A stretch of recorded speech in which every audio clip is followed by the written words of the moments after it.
Well, here we go again with another, or I guess the official maiden voyage of Truck Talk. It's another one for us because this is something we do often, but yeah, this is the first recorded one, I guess we can say. It's your second.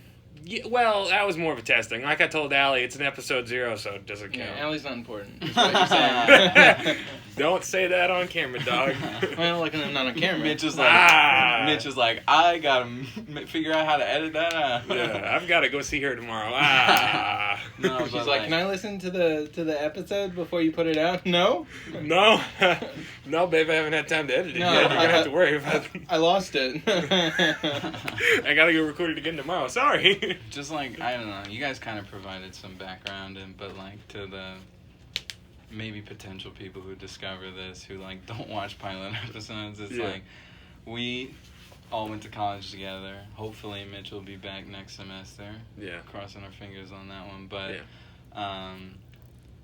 and we would hang out in his truck a lot and have like 5-6 hour conversations. Yeah. And what his girlfriend, who was in the pilot, pointed out is that we all kind of talk like we podcast. Yeah. Like she would get upset at you sometimes during conversations because she'd be like, stop podcasting me. Yeah. Oh, she does that all the time. Mm-hmm. So it's just like, Mitch since then has been like, we should do a podcast because like we just talk about a bunch of random bullshit for 3 hours anyway. Why can't we like record it? Why can't we hope to get some kind of revenue off this shit? Yeah. We do it anyways. Yeah.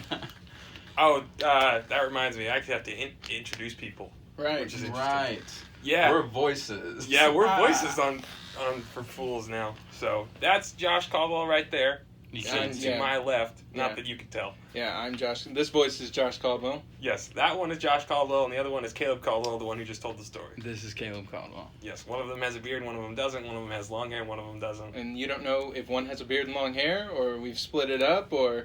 I could just be... They could be half and half. They could both have both, or whatever. Yeah, we could have like a half beard, half Skrillex situation going on. I hate Skrillex. I should cut my hair like that now. No, you should. No, you absolutely should not. Have you heard how many times Allie's just like, I hate his hair? No. She hates your hair, dude. Wasn't she one of the ones who were pushing him to get long hair? I don't remember if she was pushing for it. I think she was on board with it until it got to a certain length, and she was like, she was kind of done with it. She's never told that to my face. Allie, step up your game. Yeah. We kind of just revealed who has long hair, though. Yeah, that's But that doesn't mean that you also don't have a beard. No, that's true. That's fair. And I just revealed that. Well, the facade is over, guys. Let's back it in. There's someone listening who's, I don't get it. I don't understand what's going on. Episode over. It's probably Dan. Yeah. Fuck you, Dan. I'm just kidding. He'd never listen to this. No, he might have. Right. We were talking about it. Yeah. Shout outs to all of the boys. You're probably the only ones that'll hear this one. But I just like the idea that one day, even if you're never able to get a podcast off the ground, one day in the future, someone will study it to find out like what what the not the Joe Rogans or anything, what the regular people did. Right. How they talked about it, what made like the success versus the... It is going to be interesting doing this, especially as the podcasting is the starting point. Like, we might branch off and include other things.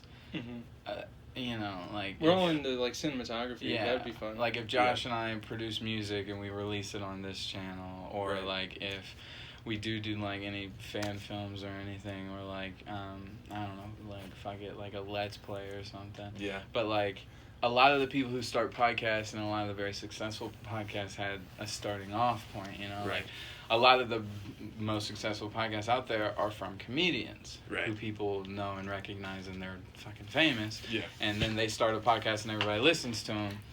Or, like, even, like... channels like like Off Topic with Achievement Hunter, kind of funny, they all had these other things that they did that got them big, that they then started podcasting, I guess, probably for similar or the same reasons we did, but they had a starting off point, whereas this is the starting off point. So it'll be interesting to see if this takes off, or if it would take off if we did other stuff. Right. If this is just supplemental listening to people who care about the other things that we do, or like if this is the thing people care about, and then the other things that we end up doing later are just like, I mean, Yeah. Like, you know, for some reason, these guys sitting around an iPhone talking about nothing. Yeah. I like it. I enjoy it. Yeah. I like it. Yeah. Well, I was talking to Allie on the last episode too. It's a really interesting time capsule for things. You know what I mean? Like even if this is just like a 15 viewer podcast thing, we're always going to have this as a little time capsule for our lives. Yeah. Like right now. You know what I mean? Like, Definitely. We're getting to the topic here in a little bit, folks, but it's like E3 2019 is going to be a little podcast, little time capsule of what we thought was going on this it's year. like saving a conversation. Right. Mm-hmm. That's actually an interesting point. Could you imagine if, like, every truck talk we did those first Oh couple my God. semesters, we'd have crashed the hard drive by now. Yeah. You know There's probably easy over, like, getting close to 200 hours we've spent just talking about random things. Yeah. I was going to say, you know how they're like, YouTube gets so many millions of hours of content uploaded every day. And it's just like, pretty good chunk of that. If we uploaded it all at once, it'd just be crazy. It would be, one channel goes from no videos to 200 hours of content in a day. Yeah. That upload time would be insane. Oh my God. The upload time on the last one, it took me, I think, 7 hours to get it uploaded to YouTube. Could you imagine that times like 184, whatever the menial exact number is? Yeah. Jeez. Speaking That'd be ridiculous. starting points, let's transition into our first segue. Segue Josh Caldwell over here, a dog. segue that happened 5 minutes ago, whatever. A segue we blew I had right that, through. I had that in my head the whole time, but you guys wouldn't shut up. Oh, well, I guess talking about E3. 2019. Everybody. The clickbait title. The clickbait. Three That's shitters talk Keanu. about 2019 E3. Yeah, we're already, like 2 weeks Keanu behind? calls in? 2 weeks late. Keanu Just Reeves like- on the phone? Just we play like a ringtone and one of us does like a really crappy Ted impression. Whoa! The other person's doing a really bad Johnny Mnemonic. Yeah. That'd be a hilarious show, like a talk show where they get fake celebrities, but it's actually the celebrity doing a crappy impression of themselves. Oh, I thought, see, if you didn't do the celebrity doing a crappy impression, it would have been Howard Stern. That's true. That's fair. But, like, the celebrity is the twist on it. Like, oh, they're doing a really bad impression of themselves, but it's actually them. Yeah. Gotcha. I feel like we should talk about E3 now. Yeah, we're running out of steam. We're getting off topic. Yeah, so, boys. E3 2019. What do y'all think of baseball? So, we have a list of a couple, I'll say, superlatives that I came up with. And the first one is the top 3 games of the entire show. Because they were good boys and took notes, and Yeah. I'm kind of rolling off the top of the head. Clearly, Caleb hasn't looked at notes in a long time. I mean, I didn't, like, not prepare. I looked at them. Right. But... Yeah. I didn't write So- them down. Specifically, I want to do this out of order. Okay. Because Game of the Show is coming up later. Mm-hmm. And I don't want you to be like, oh yeah, fucking Watch Dogs Legion was my game of the show, so it's my number 1, and then the other 2 are just kind Right, of there. so it's just 3 games that you like. Yeah, 3 games that you saw and enjoyed. All A right. lot. Alright? Okay. Rock, paper, scissors, who goes first? No, I'm just fucking with you. Yeah, just Yeah. Alright, I'm sure Josh, the you can au- go the- first, since you've the got au- yours pulled up. The audience wants to hear. And there's obviously one specifically that we all 3 have on our lists. Yeah. Yeah, I'm pretty sure. All right. I'd be surprised if one. Excuse me. Oh, and feel free to give reasons why. Yeah, on mine, there is Cyberpunk 2077. Mm-hmm. That I don't know as much as you guys, so I'm gonna leave you all Right. to talk about that one. But I've nailed into Cyberpunk. Yeah. This E3, last Yeah. E3 didn't get me, but this E3 sucked me into Cyberpunk. Right. yeah, but that one, it sounds promising. There's always after No Man's Sky ruined everything. There's always Right. a hint that's like, hint of me that's like, maybe they promised too much. Yeah. I think in a game with a major character called Alt Cunningham, who's a girl that uploaded her brain to cyberspace, it's going to be pretty good. Yeah. Yeah. Hopefully, like, because clearly one of the big reasons it's got so much hype is the man himself, Keanu Reeves. Right. Who's, after, like, John Wick 3, he's suddenly just gone on this major spur. No, it was John... including John Wick 3, he's just in everything. Because obviously everybody knows the Matrix trilogy and all that, and I liked Bill and Ted. Right. Speed was a pretty good movie. But, like... What, you didn't love the cinematic masterpiece Speed 2? But, like... John Wick 1 kind of sailed under my radar, at least. John Wick 2, however, did not. And after John Wick 2 is actually when I started noticing Keanu keep popping up in the news and stuff. And then, like, recently with, like, John Wick 3 and fucking Cyberpunk and Toy Story 4 even. Like, that was such a shock to me. I was going to say, I think I'm the one... on the list. I'd say Toy Story 4 is probably gonna make more money. I was gonna say it's probably gonna make the most money. It's gonna make a lot of money, but not for user, happiness. Yeah. For consumer. I mean, people pride. aren't going. I assume people aren't going to Toy Story 4 for Keanu Reeves. No, but he's still in it. From the reviews I've heard, the side characters aren't much in that movie. Mm-hmm. But yeah, in terms of the Keanu Reeves thing, I think I've watched the least amount of Keanu Reeves stuff here. Mm-hmm. By like a wide margin, because there's probably not many that I can think of. I think I might have watched The Matrix once, but I wasn't a Keanu Reeves guy. But like seeing him in that trailer, you're just like, holy shit, that's an A-list movie star. Yeah, and that's what I don't think I got around to saying it is. That's why I'm thinking that it's not a No Man's Sky situation. Because it's the same people who did Witcher 3, right? Yes, CD Projekt Red. Yeah, and that... All the Witchers. Yeah, all the Witchers, and all of those games are, first off, amazing. Yeah. And additionally, Witcher I feel 3 like... was Josh's favorite Witcher game 3 for, like... Still my favorite game right now. Yeah. I haven't played another one that I like more. I didn't know Dragon Age Inquisition. Dragon Age Inquisition I love, but it doesn't beat Witcher 3. Mm-hmm. But having an A-list celebrity, he wasn't just like, oh, I like the idea of this, so I'll sign my name. Or that could have happened, but I feel like that's unlikely. Keanu is famous for finding scripts that he enjoys and signing on for them. Right. Like there's stories about he did John Wick because he really enjoyed just the stunt team themselves and he wanted to give them a vehicle to do what they were going to do. Mm-hmm. So like... That's fair. So... It may just be that he's had a lot of luck in movies, and it's like, I really enjoy the Cyberpunk thing, and it's complete trash. Well, it's either him or Arnold Schwarzenegger have been in the most Cyberpunk movies in Hollywood. Mm-hmm. I feel like there's been a lot of Terminators. Well, Terminators kind of don't count. Is Predators Cyberpunk? No. No, it's more like the one with the 3 tits. He's on Mars. What the heck? I don't even know what you're talking about. No. Total Recall. Total Recall. That's what it was. I couldn't think of the name. I don't think I've ever seen that. It's very cyberpunk. Those kind of things. Running Man. What's the big one that everybody compares to Cyberpunk? It literally got remade 2 years ago. RoboCop? No. That was Harrison Ford's in the remake. Oh, Blade Runner. Blade Runner. No, Blade Runner's great. Mm-hmm. First one was great. It's very cyberpunk too. Yeah, that's like...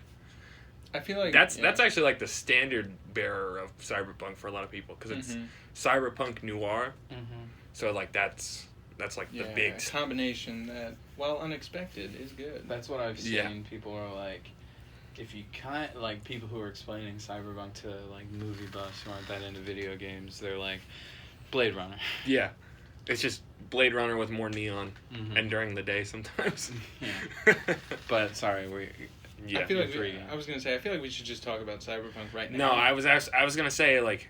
Well, here let's just crash through our lists and then go through because I'm assuming that cyberpunk's gonna come up later in a couple of different. That's things. what I'm saying. So instead of just. Yeah. We can save the in-depths for later, but let's just like put it and like a short reason and then we move on. You know what I mean? Instead of getting into like 10 minutes. Cyberpunk, we give a very long reason, but so we'll probably have to glaze through. Anyway, another one on my top 3, back to this, is Baldur's Gate 3. I knew it. Oh my I god. Knew it. That's going to show up for me later. Oh my god. That's one of the later topics. Yeah. Now, I was excited to hear about Baldur's Gate 3, but it was because I didn't know that Baldur's Gate 2 or 1 existed. Oh, yeah. They were a long time ago, right? Uh-huh. They were PC games in, like, the 90s. Yeah. I played through a bit of Baldur's Gate 2 because you can get it on Steam. Yeah. But I think that was around the time that my laptop at the time was just bad, crashing, super slow. So Dad also had access to Baldur's Gate 1. Yeah, I didn't get far. I'm pretty sure if we wanted Baldur's Gate 1, we could just get it from Dad. And I forget, did they just show that awesome cinematic? Yeah. Did you? Because you hadn't watched the cinematic I did watch yesterday. I did watch I talked to you about it yesterday. So you did watch it? I didn't know about Baldur's Gate 3 before yesterday, but I fell in love with it. They played it at the Google Stadia little press conference they had before E3, so it was buried in the news cycle. Like, if you didn't catch that when it was happening, you wouldn't have seen it. Yeah. Oh, man. I am so excited for that. Without going too far into it, I'm interested to see what they'll change and just what the story will be, stuff like that. Well, and for the uninitiated, it's a D&D game. Yeah. And we're all D&D guys. Yep. Josh is our DM, and me and Caleb play in his game. Got started, as I imagine most people of our new wave of D&D players got started because of Critical Role.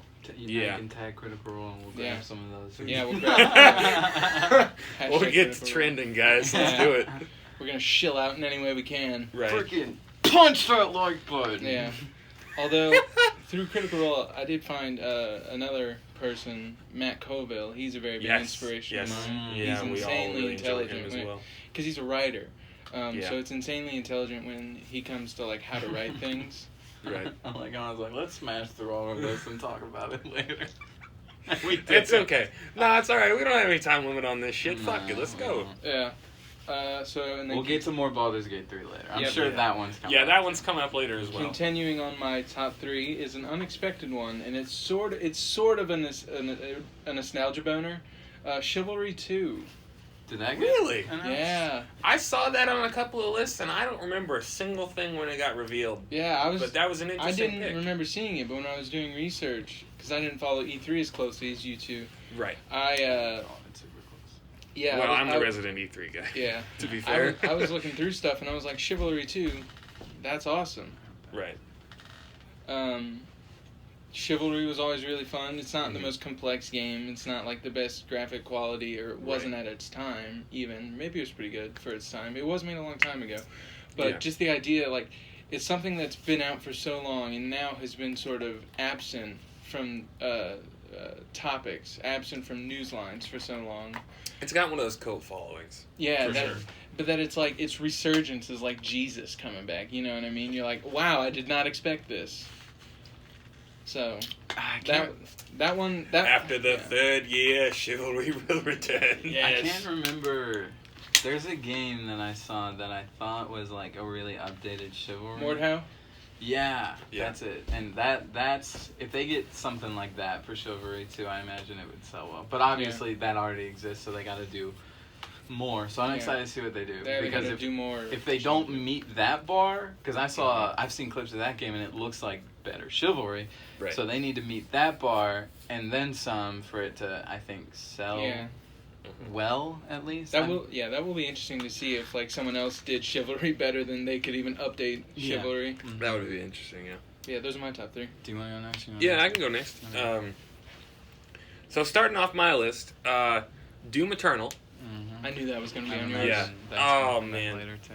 I'm a Bethesda shill, as this podcast will, I'm sure, reveal over time. Don't like Bethesda as a company, really. No, but I know we had get into that. We've had long discussions, and that'll be another podcast. Yeah, that'll be another time, podcast. Does Bethesda suck? Well, we've got a lot of rankings to do in terms of where does Epic Game Store put Epic, and how bad does Valve get to be put down the list after all of their... That sucks too, just because Valve, like, you know, you look at Valve 5 years ago and they would have, with Steam, for like, especially like early days of Steam, that was like a revolutionary thing, and like putting everything in this one local area and everybody loved it, but then like... Now it crashes all the time, and they've got a terrible store and deal. Like money money grubbing. Yeah, Gabe Newell. Gabe. How far the mighty have fallen. Oh, poor Gaben. The Gabe Right, Newell Gaben. sucks used to be a meme, and now you can kind of say it. Yeah. Not ironically. Yeah. You should get crucified for that opinion. Yeah. But now it's like, I mean, yeah.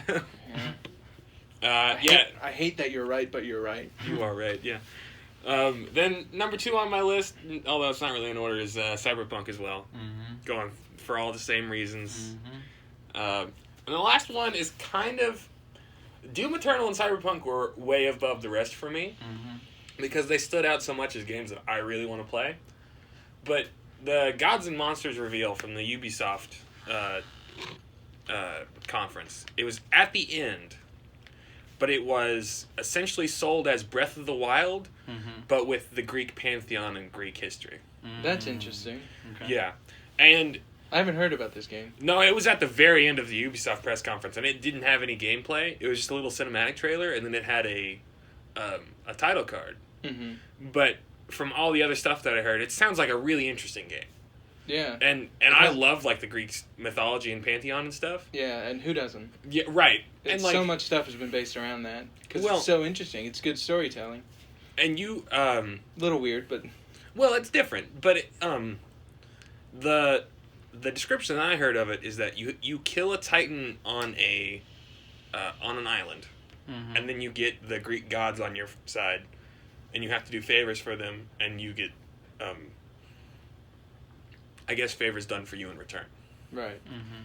And it just sounds like if it's in the Breath of the Wild style, and it's an interesting art style. Who's making it?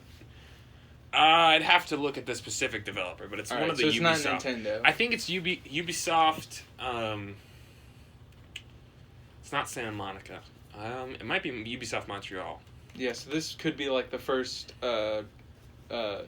other developer Breath of the Wild clones. Yeah. That thing got, well, not clone, I'm sure it's a bit different, but you know what I mean, of the similar style. Right. Because, that got so much praise. I was interested to see when someone else would steal that format and try to make it their own. Well, and it's funny that that's the first game to do it, but it also happened the same time as Breath of the Wild 2 ended up being revealed. Yeah. Which is an interesting deal, even though I know that They've takes... never done a sequel on a Zelda game before, though, right? They've not a always been, true sequel. Yeah, that's what I mean. Well... You can, fit together not in a long the time. timeline. Right, you can fit together the timeline. Well, I guess Legend of Zelda 1, Legend of Zelda 2. Right, I was going to say... But even then, isn't it, 2's still not a 2's very different sequel. than 1. It's not even a direct sequel. Yeah. It's like a... It's still another incarnation, I believe. Yeah. I believe. I'm not, completely caught on. Majora's Mask is the most recent one where you could go, it's a sequel, it's not a direct sequel. It's but at the same, that's only because it's in the same graphics. Right. It's the same, they use the same models and shit. Well, they did that because Miyamoto went to them and was like, hey, make another Zelda game in a year, right after they had published Ocarina of Time. Yeah, so it looks the same, but it's still not a direct sequel. No, I think it actually might be a direct sequel. It's following the child timeline. That's fair. Yeah. But, this will be interesting with the Breath of the Wild stuff. But Gods and Monsters, I thought just the idea was really cool. There wasn't enough gameplay for me to go, oh, I'm definitely getting this when it comes out. Because Ubisoft, knowing their open worlds, is probably going to be pretty side quest heavy. But it's cool enough that there's going to be a Greek mythology game. Well, if the side quests are gods, I feel like that would still be cool. Oh, I'd love that. If it's God of War, but you're actually helping the gods, I'm cool with that. Yeah. Yeah. Although I feel like interesting sounding game. Open world God of War, but helping the gods. Yeah. Interesting sounding game. Stupid title. No, it's terrible. That's such a bad title. Yeah, but if it's a new IP, you can't just go Steven's Quest. Mm-hmm. You know, you can't just make up a name and it mean like anything. Doom Eternal was shooting demons in the face. Hellhunter. It's just Hellhunter. Yeah. And everybody's like, what the fuck is that? And they're just like, oh, it's just Doom. Why did the fuck didn't you call it Doom? Right. And your third? Oh, that was my third. Third. That was my three. Sorry, so. Cyberpunk we talked about a bit, so you just I just kind of glossed over Cyberpunk. I'll gloss over Cyberpunk as well. Yeah. Cyberpunk is definitely on my list. Yeah. I think. Well, hitting on it for a second, I think it's is great that it's 2 years in a row. Cyberpunk is the number one. Absolutely. Well, I think Mitch is our Resident Evil 3 guy, but I think if we do a long discussion on Cyberpunk today, I will run circles around even Mitch. I have been doing a lot of research on it. Okay. So maybe not. Ooh, do Mitch you know is the getting details confident. on Alt Cunningham? Yes. Okay. Oh, You know all the details with like she was Johnny Silverhand's ex, and she was the first person to upload her consciousness and all that And kind of then stuff. the black wall came up and she couldn't come back. What this is Right. called, folks, is a failed power play on Mitch's part. No, it wasn't a power play. I just was like, I want to be just as educated as Caleb on this because it's something I'm that interested in.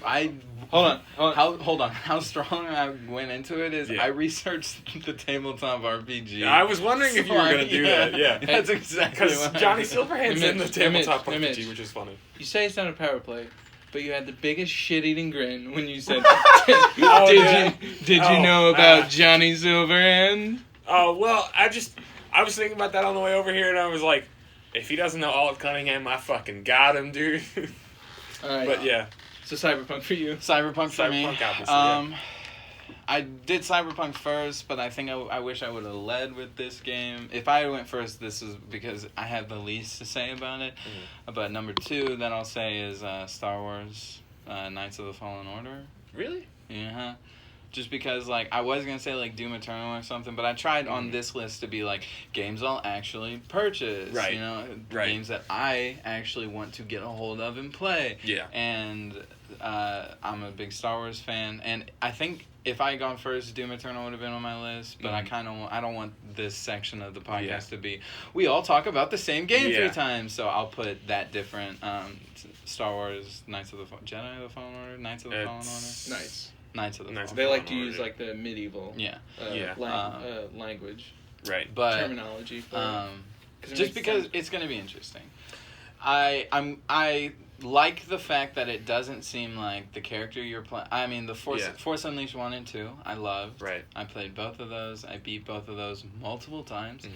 But I like the fact that it doesn't, at least from what we've seen, it doesn't seem like you're playing what Starkiller, and Starkiller is a fun character to play in games. It's like the Kratos thing of, oh, look at all these little guys, let me run through them and kill all of them and faster than, and even like the boss fights in The Force Unleashed I never thought were too challenging.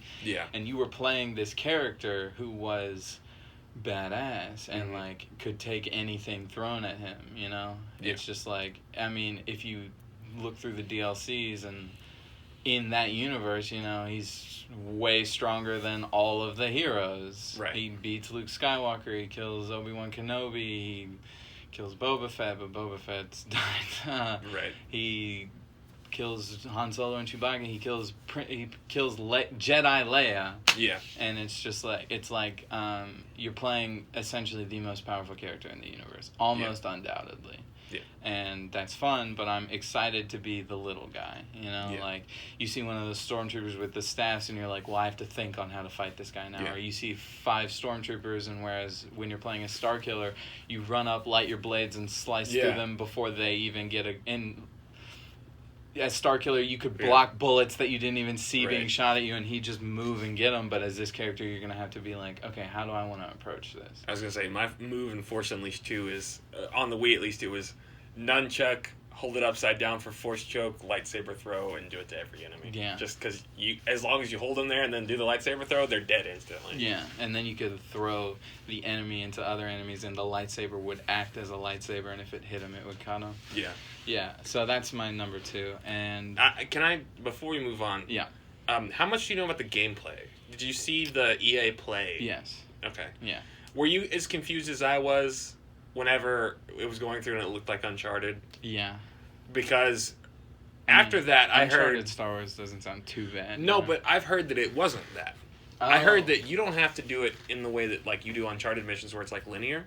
I've heard you can hop planet to planet and have to retrack and do all that kind of stuff like at the beginning of the demo when you have to force push your way through like the broken door there.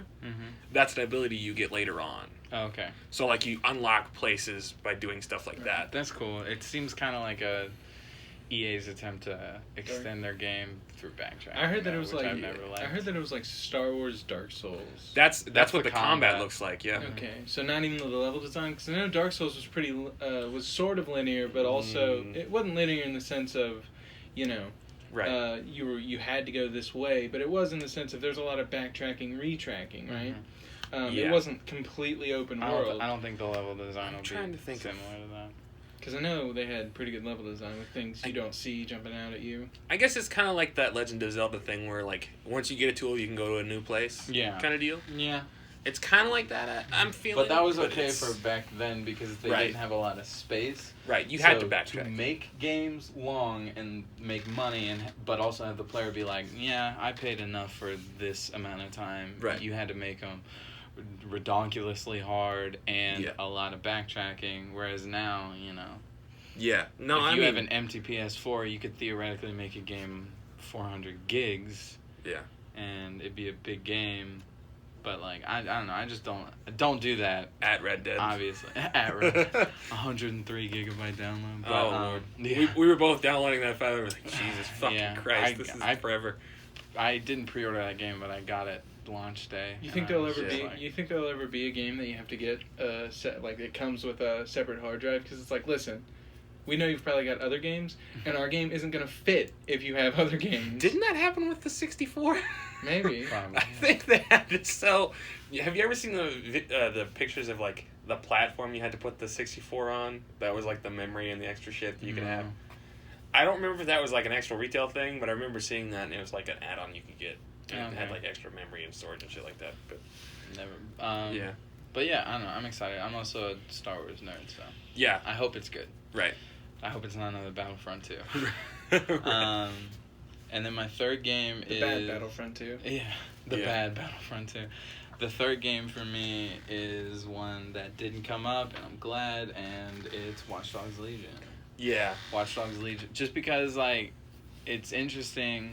I've always wanted to play Watch Dogs 1 and Watch Dogs 2. I actually have both of those now because on PS4 it was on sale for $30. Yeah, both of them. Yeah. And the season pass with Watch Dogs 1. Mm-hmm. So, and I'm playing through those. I've watched things on both of those before. I had them, and now I'm playing them. And the play as anybody mechanic sounds really interesting. Mm-hmm. I mean, that's the mechanic they're betting on. So sorry, my voice kind of went out there. That's the mechanic they're betting on. So it's either going to be really good and a really fun part of the game, or they're going to do it wrong, and you're going to end up playing the main 4 anyway. Yeah. Because they talked about permadeath at E3. They were like, permadeath is in the game. Right. Or it might not have been on E3. It might have been some when they were doing their playthrough, the character that they started playing as died, and it was like permadead. Yeah. But I bet that's a feature you turn on. No, I don't. No, that seems I to be don't the think it's a feature, actually. but I doubt the 4 main characters they showcased have permadead: the MI5 agent, the bare knuckle brawler, the hacker lady, and the old woman. Mm-hmm. I doubt.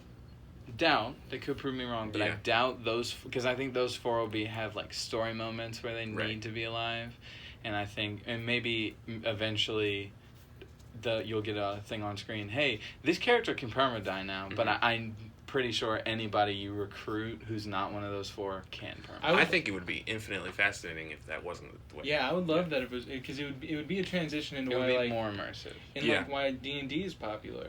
Because anything can happen, and not in the sense that you can go anywhere. There's still not that aspect of it, but anybody can die. Yeah, anyone can die. I thought that was really interesting, but like I've seen a lot of people say, it's probably going to be classes. Like the old woman's going to be a class, and like it seems like there are very individual things, and everybody's going to have little different perks, but they're going to be like skill trees. I don't know if it'll be classes. I think it'll be another, because Watch Dogs 1 I think was better at gunplay than Watch Dogs 2. Right. But Watch Dogs 2 did like parkour and hacking, I think, better. Yeah. So if I had to guess, I'd say they're going to have a bunch of skill trees for if you want your character to be more movement and shooty and or stealth, and then you're also going to have perks for hacking, and so they could have like 6 skill trees. I don't think it'll be classes. I think it'll be skill trees. Each person has a different set they can pick from, you think? I think it might be everybody can pick from any, and you build your character. I don't know, because I don't know if parkour would work. True. From what I've seen, from when they were like scanning people, it looked like their skill trees were set when you got them. Okay. like it was, because it was like you scan a person and they've got like this perk, but it's not the one you're looking for. Yeah, you know what I mean. That would make sense. You're probably right, because it wouldn't really make sense if like on the bio of a character it's like snuck into the hardest museum to ever sneak into, and then you get them and you put all their points in hacking and they can't stealth worth a dime. Right, like if you get the grandma, I'm sure like bare knuckle brawling isn't her thing. That's true. You know, that'd be Grandma's funny. Now, that would be She's great. The comedy character. She absolutely is. You fucked up. DedSec is watching. Well, speaking of DedSec, I think it's interesting that you're essentially playing. You're not playing as a main character. You're playing as DedSec, and they're all like different parts of that same unified front. You know, but it could. I be like how it interesting. has been DedSec, different branches of DedSec all 3 games. So. Yeah, that is cool. I like when they do overarching stories like that. Yeah. Because you could have easily kept DedSec as Aiden Pearson, the Chicago branch, and then like Watch Dogs 2, now you're in LA, now you're playing as the Hacking Boys. Right. But like they kept it as people who are inspired, and DedSec branched out even internationally now we see, which is cool. Right. That's my list. Do you want to move on? Yeah, moving on. We're going to go from the positive right straight to the negative. Nice. Bipolar. Most disappointing game. And I'll start with Caleb on this. Crap. Well, Maybe I shouldn't start with Caleb. I'll start with me since I didn't will do prep. mine first because I feel like we're going to have Where did my opinions on phone this. go? I have to look at this. Your phone? Do you see it? As I said. Nice. There you go. Phone's on the floor, ladies and gentlemen.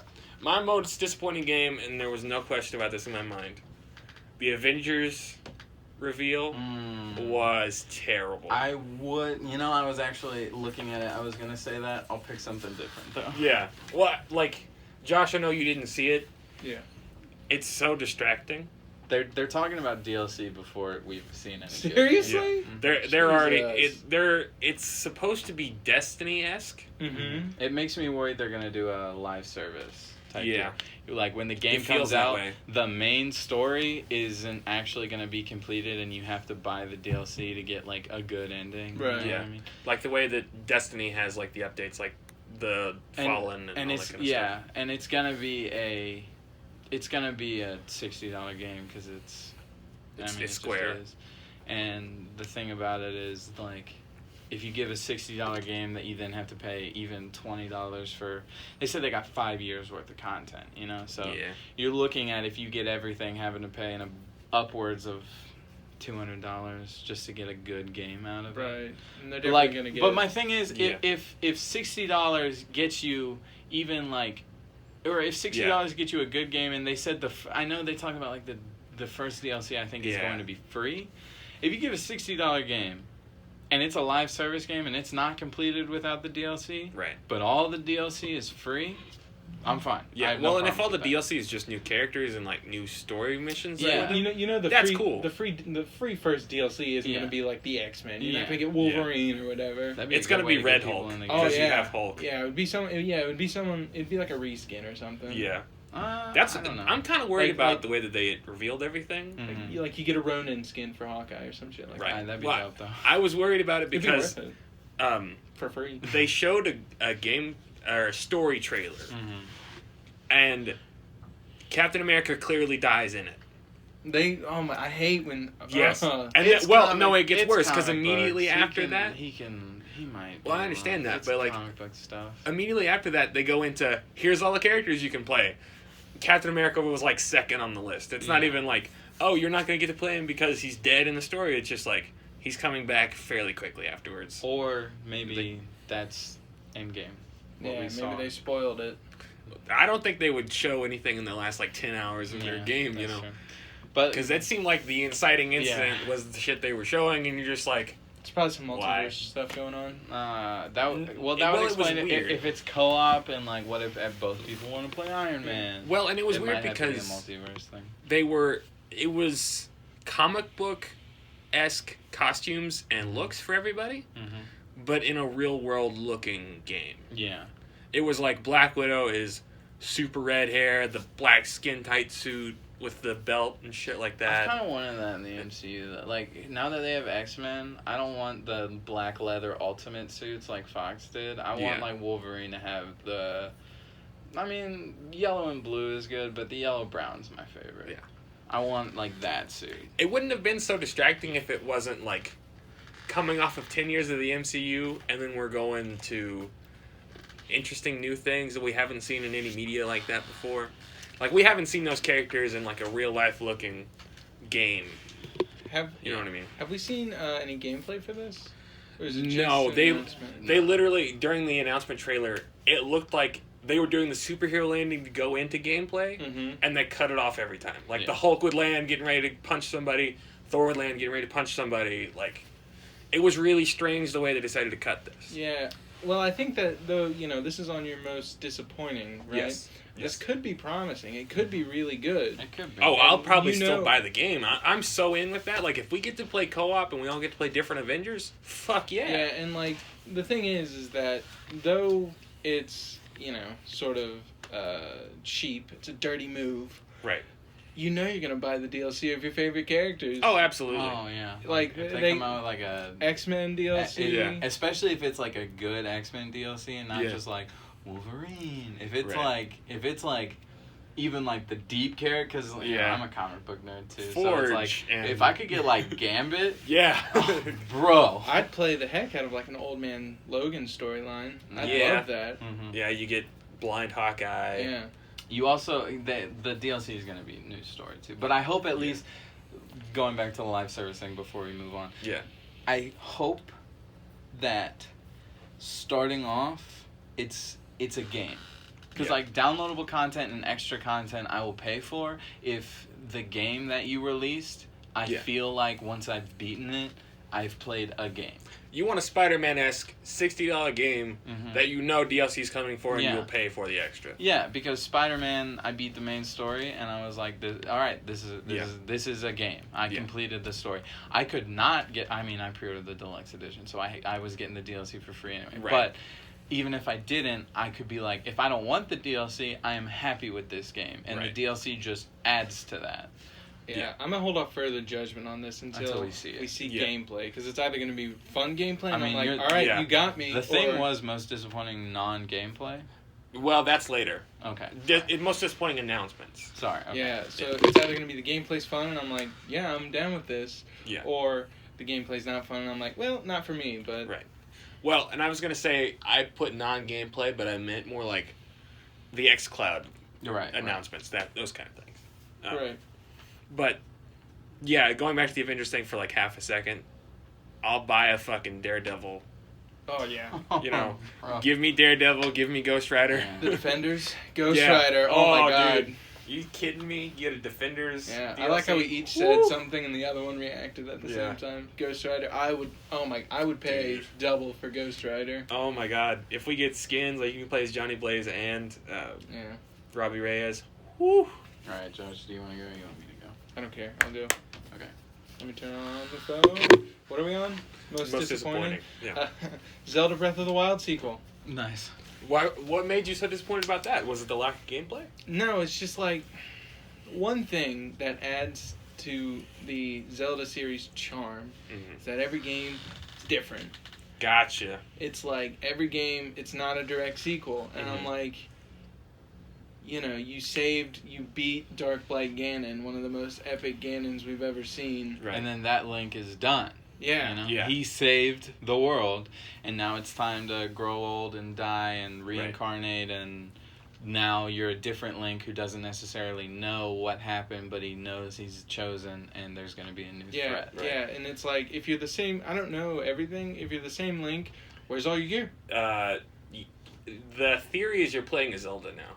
Because she cut her hair, and she was like leading Link. But even then, she still helped a lot. No, for sure. Like, they're going to have to come up with, like, big storyline reasons as to why you don't just have all of Link's shit. Like, you don't have the Master Sword and all that shit. It would be interesting to see, like, Link in the world, and if he's still mute, and, alright, why is he an NPC then? Right. He's contributing nothing. Click A to talk to him, ... But thanks, Link! It'd be cool if they did, like, a Mass Effect Dragon Age thing, where, like, if you have a... if you have a save Breath file. of the Wild save file, and then you run into Link, he's walking around in like that top tier armor with the master sword, but then it comes the thing of, why don't you just solve all my fucking problems? Right. It's like Dragon Age. Why am I dealing with zombie Ganondorf? The Dragon Age 2 character shows up in Dragon Age Inquisition, and it's like, if you play through Dragon Age 2, it's your Hawk. Yeah. And it's just like, well, I mean, I'm level like 11 at this point, and you're level friggin' 25. You gotta deal with this. Yeah. Right. Why am I dealing with all this shit? You're the hero Dragon of Age all is time. because there's so much stuff to do. You have the whole map of Thetis. Yeah, you can have that arguably as Hawk's like, I gotta go do some other stuff. But I don't feel like Zelda's classic, because Zelda has always been like, you have one goal, you do the whole game, and then you fight Ganon. Yeah. They're not like, Link's like, I'll go deal with this while you do this. Right. People are gonna get on you because, like, what, the Skyward Sword? You technically not Ganon. Yeah. I tried playing Skyward Sword once. And I got down to the world when you start, and then the fucking 2-color girl came up, and I was like, I don't give a fuck. And just quit playing. Nice. Yeah. You ready to move on? Or is there more you wanna say Your about turn, big dog. Mine's probably going to get a lot of flack, especially if some of the boys listen to this. Uh-oh. It would have been Avengers, I'll say this. I'm not more, this isn't the most, but I want to be different. Right. Fallout 76. Oh, okay. It's been way too long. I was talking about with Avengers, it's a live service game, and they waited so long to fix their game. You know what I mean? They were even offering that free little trial period to where people were like, well, look, you can come back. Right. It's good now. And it's just like, you lost it. All right, so quit. Yeah. And like the thing is, if you look at it from Fallout 76, they promised so much and none of it was in the game. It's the same thing with like Anthem, which was Bethesda, right? No, that's EA. That's EA. Even worse, because EA sucks at it.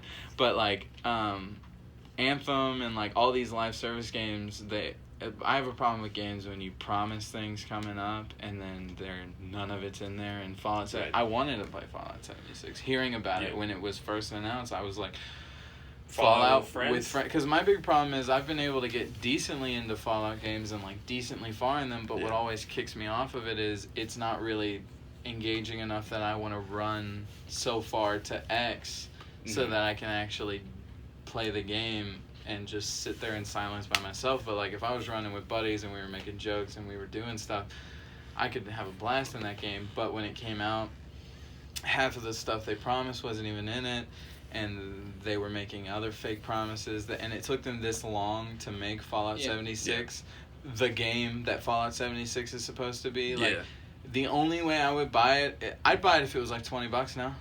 Yeah. It would. It's like if you got a Reuben, right? A delicious Reuben sandwich. And there was just, you took a bite, and there was a pile of shit. and you call the waitress, and you're like, there's shit in my sandwich. And they're like, all right, we'll go. They bring it back. They're like, all right, we're not going to, first of all, 76, is it still expensive? They're like, all right. No, I think the price dropped. Yeah, so they're like, all right, we'll give you, we'll make it free in this case. We'll scrape the shit off. And we clean the shit off. It's perfect Same now. bread. You can have it. And you're like, it's just two but the pieces of shit's bread. still in your mouth. Yeah. Same bread. Well, I think the better analogy with a Reuben is like, you ask for a Reuben and they give you one slice with the whole jar of sauerkraut. Yeah. And it's just like, you're like, give me more, please. I don't want all this sauerkraut. And so they like clear off some of the sauerkraut, but they still didn't put any extra meat on there. Yeah. And then now you've been at the restaurant for 2 hours. Yeah. And then they're like, all right, here's your Reuben. We'll and finally put NPCs in the game. It's a good Reuben. Yeah. But do you still want to eat it? No. Out of principle, I just don't want to eat it. Yeah. And well, so, and I feel bad. Well, I don't feel bad. I'm disappointed by Fallout 76 because I was the guy that put like 100 hours into Fallout 4. And man, did immediately when they said you can play with people, Fallout. I was like, whew, that's a. Additionally, they didn't fix nukes? VAX. Yeah, they did. VAX, that's a core essence of the Fallout, but it doesn't work in multiplayer. No. Yeah. You have to you have to make your guns usable without an auto targeting system that changes as things are still moving in real time. Right. And it's, I don't understand. Because Bullet Time tried to do something like, or not Bullet Time, Bullet Storm.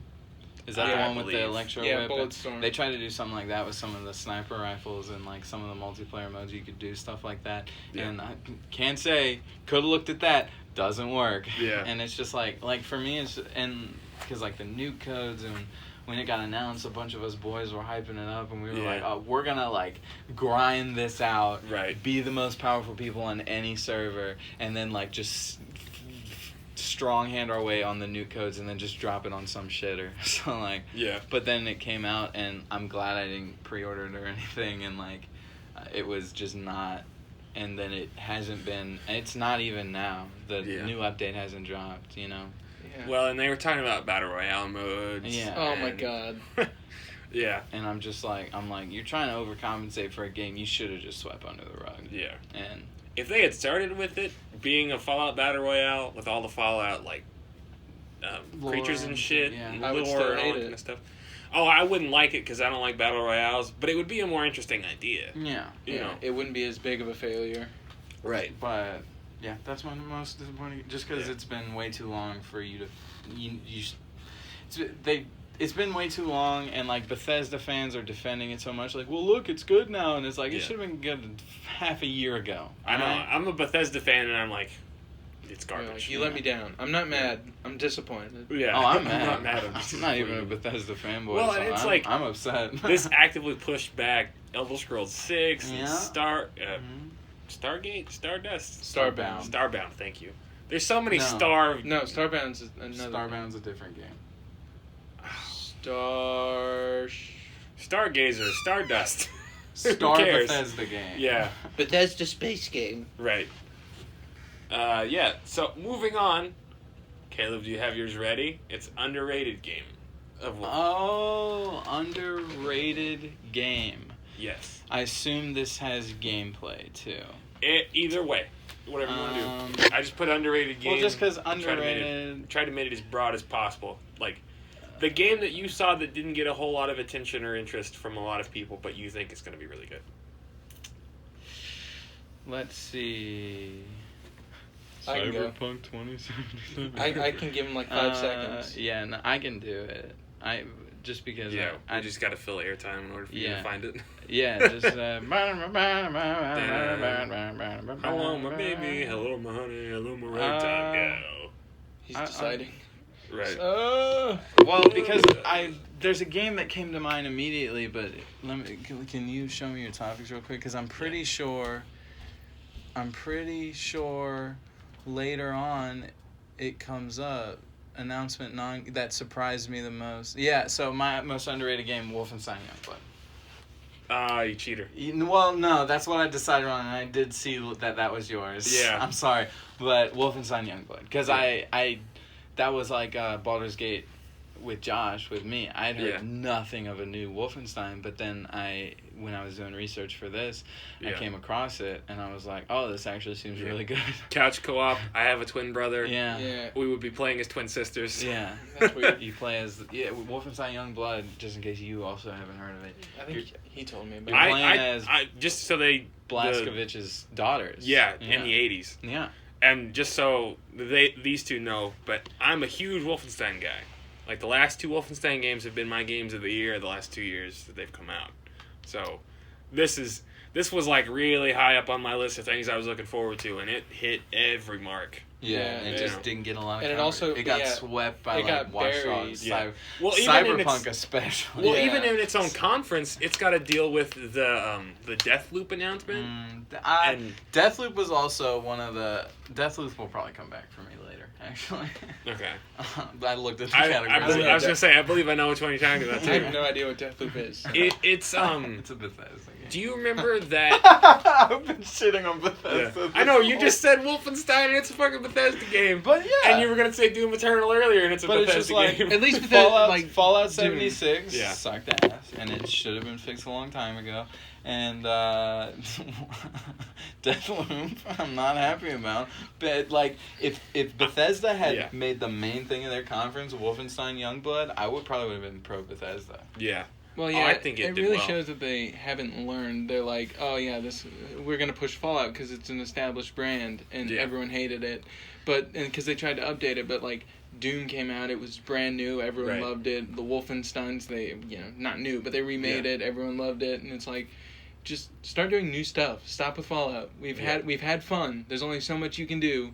Right. If you do something for too long, the Halo series perfectly, and Call of Duty to an extent, although those are always, have they stopped doing stories? They're just like, we're just doing multiplayer. They might be, definitely last year, Black Ops 4, they stopped doing stories. Yeah. This year, they might be bringing because it back. they're like, we can't do anything new, but with like Halo. Treyarch also live service bullshit. I'm not happy. I loved Call of Duty Black Ops 1. We played it a bunch. I played Black Ops 2 a bunch, but Black Ops 3 and 4 I've had a falling out with Treyarch. But like Halo, they just our relationship is on the rise. Their main thing is the story, and they just they've fallen so far, and it's like you should have stopped while you were ahead. Yeah. I come home and go to the cigar lounge and drink the night away where Treyarch just wants to cook dinner and sit down with me and talk, me and Treyarch are on the run. Sorry, I thought of that joke while he was talking and I had to do it. No, I was just going to say, in terms of the Bethesda thing, I think their biggest mistake was releasing Fallout 4 and then their next game from their main studio being 76. Mm-hmm. Yeah. I think without there being a good RPG, like tentpole franchise RPG in between there, you're just going, man, that made money. Yeah. Well, fuck. What do we do now? Yeah. Instead they're just releasing Skyrim on everything on the fucking man. Skyrim is a good game. Skyrim is also an overrated game. Yeah, I think it's a top 10 seller. Hot take. I would be perfectly fine with it never being in another copy of anything ever again. Yeah. Yeah, but people will buy it. Yeah, that's a sad the new thing. Xbox and the new PlayStation come out. If Bethesda puts Skyrim on those games, it's gonna sell. On those platforms, it's gonna sell. Yeah, even if it's just the graphics are slightly better. Yeah. Yeah, people will go all over that game. People will nut to have better graphics. Mm-hmm. Which is funny because I feel like The Witcher is the better version of Skyrim. Oh yeah, Witcher is amazing. Witcher's good. Yeah. If they had a Witcher game that was like cyberpunk levels of customization, I'd nut. Everyone loves Geralt though. Everyone does. Yeah, that's Geralt's fair. cool. Yeah. Josh, we have the same underrated. Yeah, that's why we kind of took a little. I assumed because you didn't want to think of another one. Well, I mean, and it's probably honestly it's a little harder to think of. Probably one of the most underrated reveals. Reveals. Mine is, I feel like it's going to come up again, so I'll just say it. We'll breeze by. It's Baldur's Gate 3. Yeah. Mm-hmm. Underrated. I agree. So, but I feel like, especially on my list, it's kind of hard to underrate Baldur's Gate 3, though, because it was just like an announcement short, Yeah, I was going to say it was like barely a part of E3. An awesome announcement short. It's awesome, but it was just a short cinematic that maybe won't even be in the game. Yeah. It was just kind of a hype cinematic, and so like... Well, I feel like it gives you no idea as to where it is in development. The one that I thought of instantly for underrated was Baldur's Gate, but then I was like, but we don't know practically anything about the game except that Mind Flayers are going to be involved. Yeah, but that's what I mean. It told us that Mind Flayers are going to be huge. But we heard a lot about Wolfenstein Youngblood, and it's still got probably just as much coverage as Baldur's Gate, honestly. Yeah. Well, yeah, but Baldur's Gate was also something that hasn't been made in a long time, and it's like, it's just like the Jesus coming back from the dead analogy I made earlier. It's like, oh my, they're making another one after all this time. Yeah. Yeah. Well, Wolfenstein had that when Bethesda first started making it again. They're bringing Wolfenstein back? Yeah, when the New Order came out, it's just like, holy fuck, it's Wolfenstein, but like the gunplay is as good as anything on the market right now. Yeah, so it's I feel like it was underrated. Yeah. Granted, we haven't seen... I feel like when we see more about it, people get more excited, so I get that, but just the announcement, in my opinion... Oh, yeah. I'm also probably biased because I like D&D, but... Well, I think being excited for it, like, I'm very excited for it, it's also, like, we know so little about it that it's hard to go, man, I can't wait to see that gameplay, because I'm not even sure what the gameplay's going to be, because of how long it's been since the last one. It's going to be like... Is it going to be the same? Is it going to be more like a third person, you have other parties? Yeah. You have other party members, but you're controlling one guy, or... I'm super curious. Is it going to be like a... Although, Pillars of Eternity has been coming out with stuff recently. Yeah. Right? They had a new thing pretty recently? Pillars of Eternity 2? They always pop up somewhere that I see, but I never pay enough attention. And those have that classic Baldur's Gate gameplay with Pillars of Eternity. Obviously, they made it their own. It's not a direct copy, but and those things have been doing good as far as I know. Yeah, I think the thing that gives me the most faith in this Baldur's Gate, in Baldur's Gate 3, is that they had a little developer interview, and the guy was like, I've been begging Wizards of the Coast to let me do this for, 10 years. And I was like, all right, this is somebody who clearly has a lot of passion for this. Right. Yeah. And it's like a new, it's not necessarily like a brand new studio. It's like a smaller, relatively startup studio. Right. Like a subset or just like a completely new thing? I think it's an independent. All right. As far as I know. And I'm very interested. There's been a lot of D&D games coming to iOS recently. That I've been Idle Champions. Well, no, there was one that was actually D&D sponsored. You had heroes and stuff. You could do the whole deal with it. And I was like, man, if it had a good customization system, I think I'd be into that. But it was just you get your champions and they go down a hallway. And it's a dungeon crawl. And you don't get the kind of customization I was looking for. And I was like, Or the fun RP. That's half the fun of it. Right. That's the other thing. But, yeah. Moving on. All right. Announcement that surprised you the most. Okay. I went first last time, and so somebody else can go first. It's my turn to go first. I haven't gone first just yet. because I think somebody might say what I'm going to say. Right. But regardless, I picked a new one, so go on. The Elite Controller 2. I thought was very interesting. And I've heard a lot of people talk shit about the original Elite Controller. And then it had a really bad battery life, and it broke really easy. The back paddles broke super easily. Right. But I think the thing that got me the most interested in this new one was the tension control on the joysticks. Okay. And it was you had a little wind-up, and it had 3 different settings where it was regular, a little bit more responsive, and then one that was super flicky. Yeah, well, no, it was super resistant. Oh, okay. You could turn it up, if you're playing a driving game, you can have the extended ones on there, and you can turn up the tension, so you can have super precise driving in it without having to have a steering wheel. Or what people are going to use. So it's a complicated controller. Aiming in shooters. Right. Yeah. I was going to say the CSGO crowd would be or the Siege. Yeah, definitely Siege. Siege is going to be all over that, I bet. Siege on Xbox is Yeah. Just got, because I think Xbox kind of, in my opinion, I think as far as Siege goes, PC is obviously like the Pro League and stuff, and like I think PS4 honestly is probably like the next competitive. Yeah. And from what I've seen on Xbox Siege, that's like the most casual, I'd say. But with the new tension controls, I think it's going to get a lot more serious. Yeah, I will say the only thing that's the downside for that, it's like $180.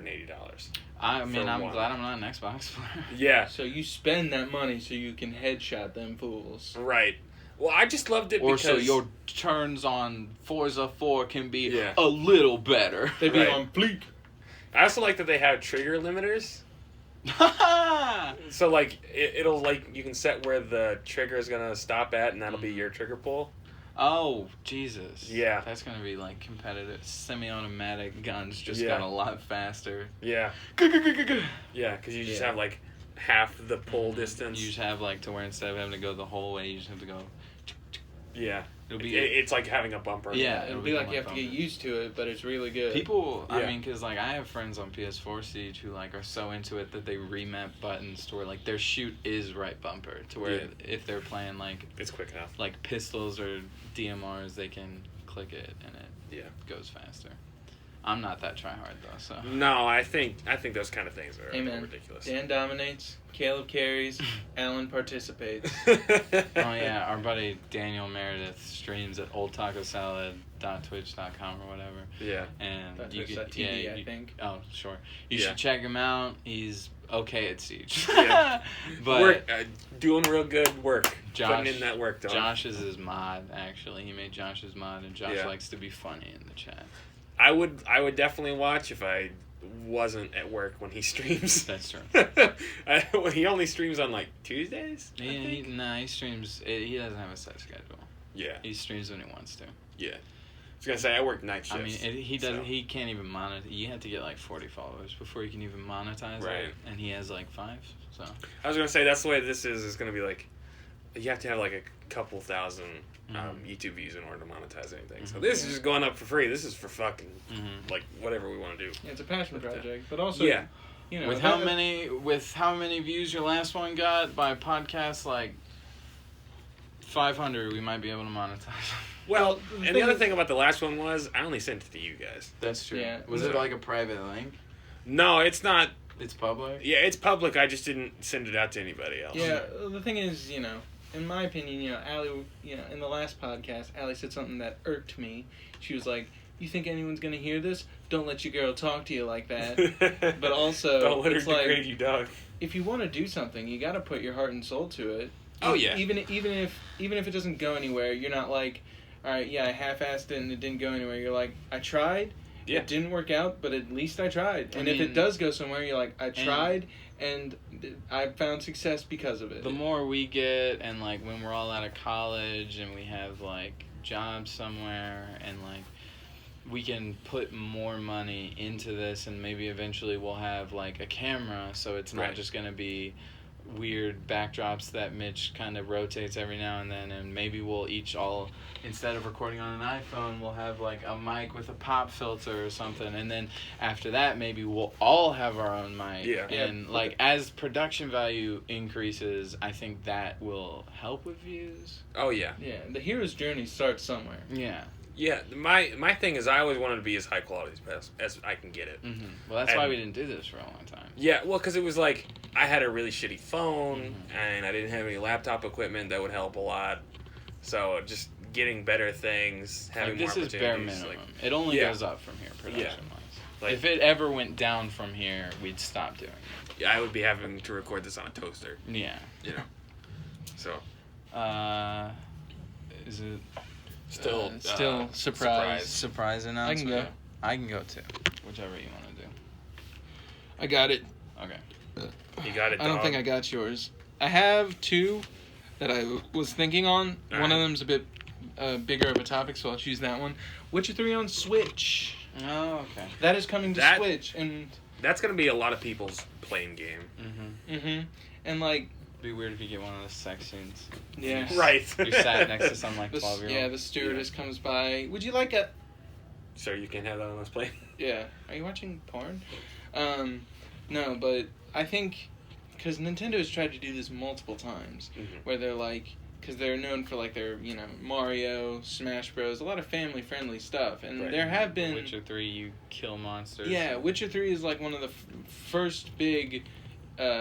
mature games that we'll see on Nintendo. But I wonder if they'll take that out.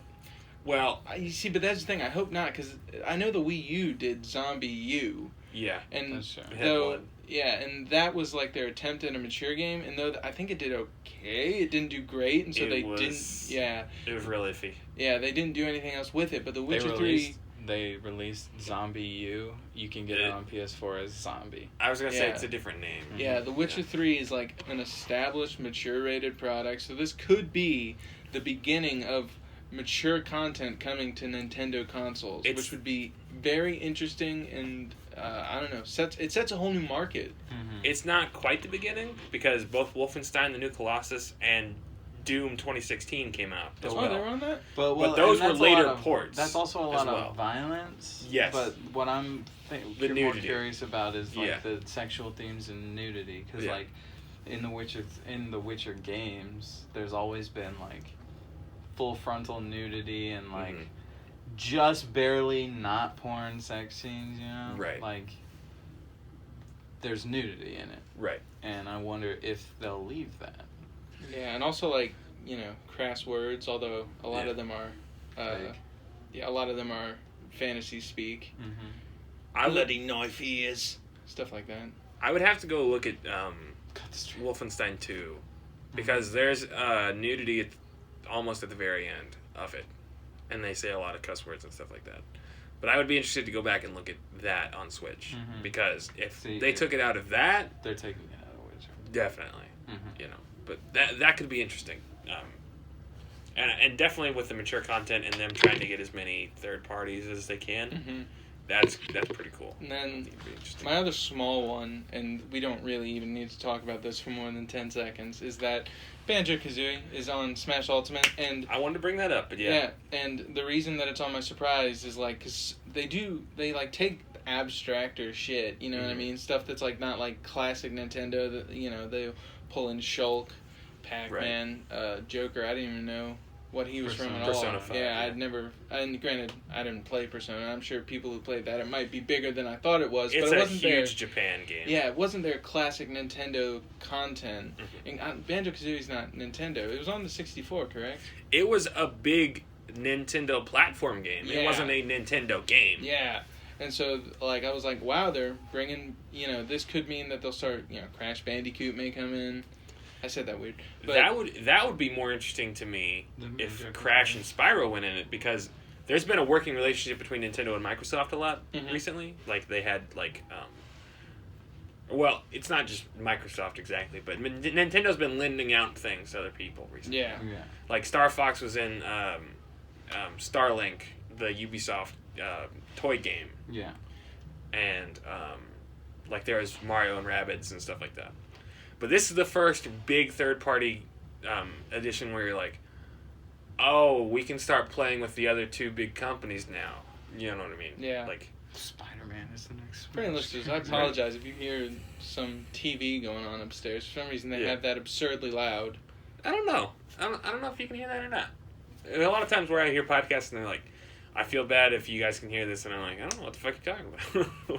Yeah, but they also have, like, microphones that are more sensitive to if you're closer. This is just, you know... That's true. Picking up ambient That's noise. true, yeah. Once again, production value. Yeah, need to be worked on. Yep. It'll be alright. It'll be upgraded. What was your surprising thing, Caleb? I mean, like, the one that I don't want to spend any time on, because I think this will be, like, the 5th or 6th time we brought it up. Baldur's Gate 3. Yeah. Baldur's Gate 1 and 2 were both, like, late 90s, early 2000s, and haven't heard anything, and all of a sudden they dropped the cinematic. I'm pumped for it. Yeah. Probably gonna get it. Probably, yeah. Depending on what platforms it'll be on, and if we can play together, I'm sure that's going to be a big friend group game. Yeah. Yeah. But the one that also was a surprise to me just because of nostalgia, Ultimate Alliance 3. Yeah, nostalgia about me. We played the first Ultimate Alliance a shit ton. Yeah. And then we played the second one a little bit, and honestly, I'm probably going to get the third one. I was going to say, me and Allie have been talking about getting a Switch, and... We could all play Ultimate Alliance together. I was going to say, we're going to have to all play Ultimate Alliance together. We could have a play date. That would be fun. She's not much on playing video games, but she loves Marvel, and she loves playing with people. So... That'll be one of those deals. Just, and like, just, I saw that Ultimate Alliance 3 was announced, and I got reminded of all, like, how certain characters you can, if you charge your power up, you can, and if you both ult at the same time, you do combo ults and stuff like that. Or just combo moves by using moves at the same time. Yeah, combo moves, and the roster for Ultimate Alliance 1 was big, but not too impressive, and Ultimate Alliance 2 was even bigger and better. Could you play bad guys? Yeah, in Ultimate Alliance 2 you could. Yeah. I mean, you could play, like... Venom? Yeah. Yeah. You could play, like, I mean, anti-heroes in Ultimate Alliance 1. You could play, like, Deadpool and Ghost Rider, but no, like, bad guys. Right. And then, that, to my memory, could be wrong. And then in Ultimate Alliance 2, they introduced some bad guys, but you still couldn't play others because they were using bad guys as the... Right. Ultimate Alliance 2, I think, was also kind of Civil War-y. I think it was actually Civil War. Yeah, it was literally Civil War. I know, like... Except they added bad guys into it. I know who also chose sides. The opening... Well, because in the Civil War comic book, they weren't that big a deal. Mm-hmm. Right. And, because, like, it might have been Civil War 2? It might have been based on Civil War 2. Because there's been two No, I think that was... Civil War 2 is way too recent for that, wasn't it? Maybe. Civil War 2 was, like, 16 at the earliest. Maybe. I just remember the scene...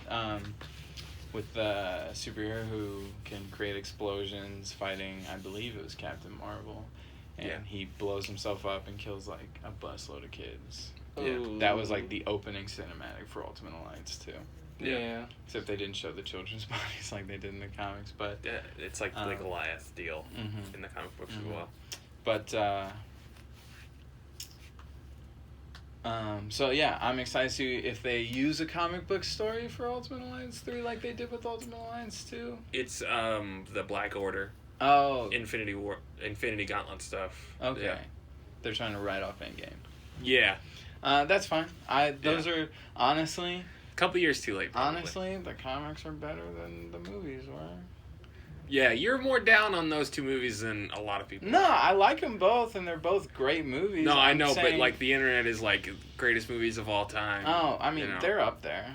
Yeah. But it's a comic book, you know. You can and you can do more in a comic book series than you can do in a 2.5 hour and a 3 hour and 15-minute movie. You know? I will say about those movies, I think Thanos has a better motivation than he does in the comics. Yeah, absolutely. You know, that's something I really did about Thanos it. Definitely. Oh yeah. And all the actors comics and stuff, all the actors, I'm not gonna like shit on them. I'm saying like everything was great about those movies. The only reason I think they could do a better job in a video game based more off the comics is that there's a lot more content in the comics, because you can do the Infinity Gauntlet run for 100 issues if you wanted to, whereas they limited it to in a total of like 5 hours. Right. Almost 6 hours. Right. So, and like they're good movies. Yeah. But if they did MCU Marvel Alliance 3 video game, I'd be like, well, this is going to be disappointing. But since they're pulling from something that has subtle differences, so like an MCU fan won't walk into it and know everything. Right. But they'll still enjoy like the homages, and then like comic book fans can be like, well, I remember this, and this, and I missed this in the movies, and I'm glad that it's here. Like, I feel like doing the comic books would be better. Yeah. Yeah. You have to remember, a reason that the movies were successful is because people, you know, it's a mixture of people who got into the MCU by just the movies. It's like, oh, now everything's converging. Mm-hmm. Which is the same feeling that you had when you read the comics. You're like, oh my god, everyone's coming together from all this stuff I've read. Yeah. And then it's also because people enjoyed it when it happened in the comics. Yeah. Marvel also does, like, as far as, I'll keep this short just because I know you're not huge on comic knowledge, but DC outsells Marvel in comics unless Marvel does an event. Yeah. Like, if you look at, like, the top 10 selling comics of like every month, like 6 of them are Batman.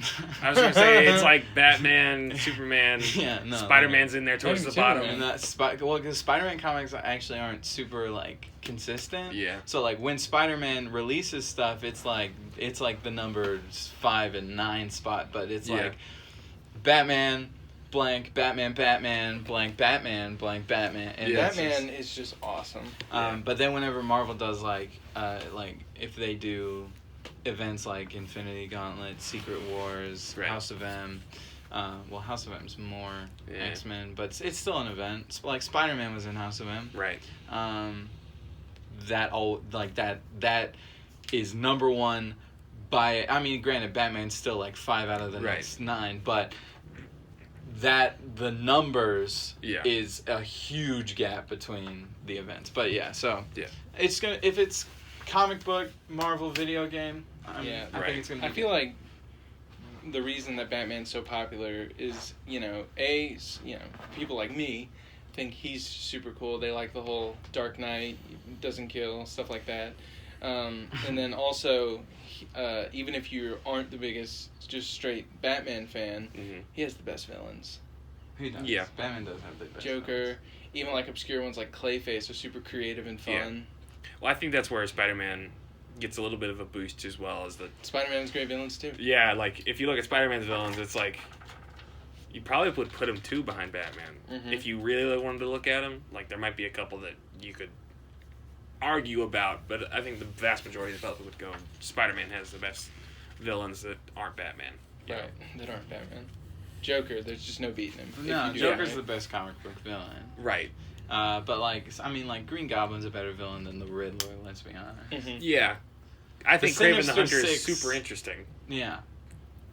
The Sinister Six is one of the best team-up bad guys in comics, I'd say. Yeah. And that's a Spider-Man thing. I enjoy it because it's 6 people against I'm excited. one hero. Speaking of Mysterio, Far From Home. Ooh, and in my opinion, they're cool for different reasons. Batman's villains are cool, and it's all to do with their mood. Mm-hmm. Like Batman's villains, the Joker's dark. He does, insanely dark shit. He's crazy. Yeah. But the Spider-Man villains, they're like. That's not true. They do plenty of dark shit. Yeah, but I'm saying they're colorful. Oh yeah, in my favorite rendition of them, I like the Green Goblin that flies around on his thing throwing bombs, and I'm not as big of a fan as the Norman Osborn who pretty much hulks out. I think Spider-Man That's Ultimate Universe. I think Spider-Man villains are better when they can do dark stuff, like killing Gwen Stacy and all that, but it's just a colorful.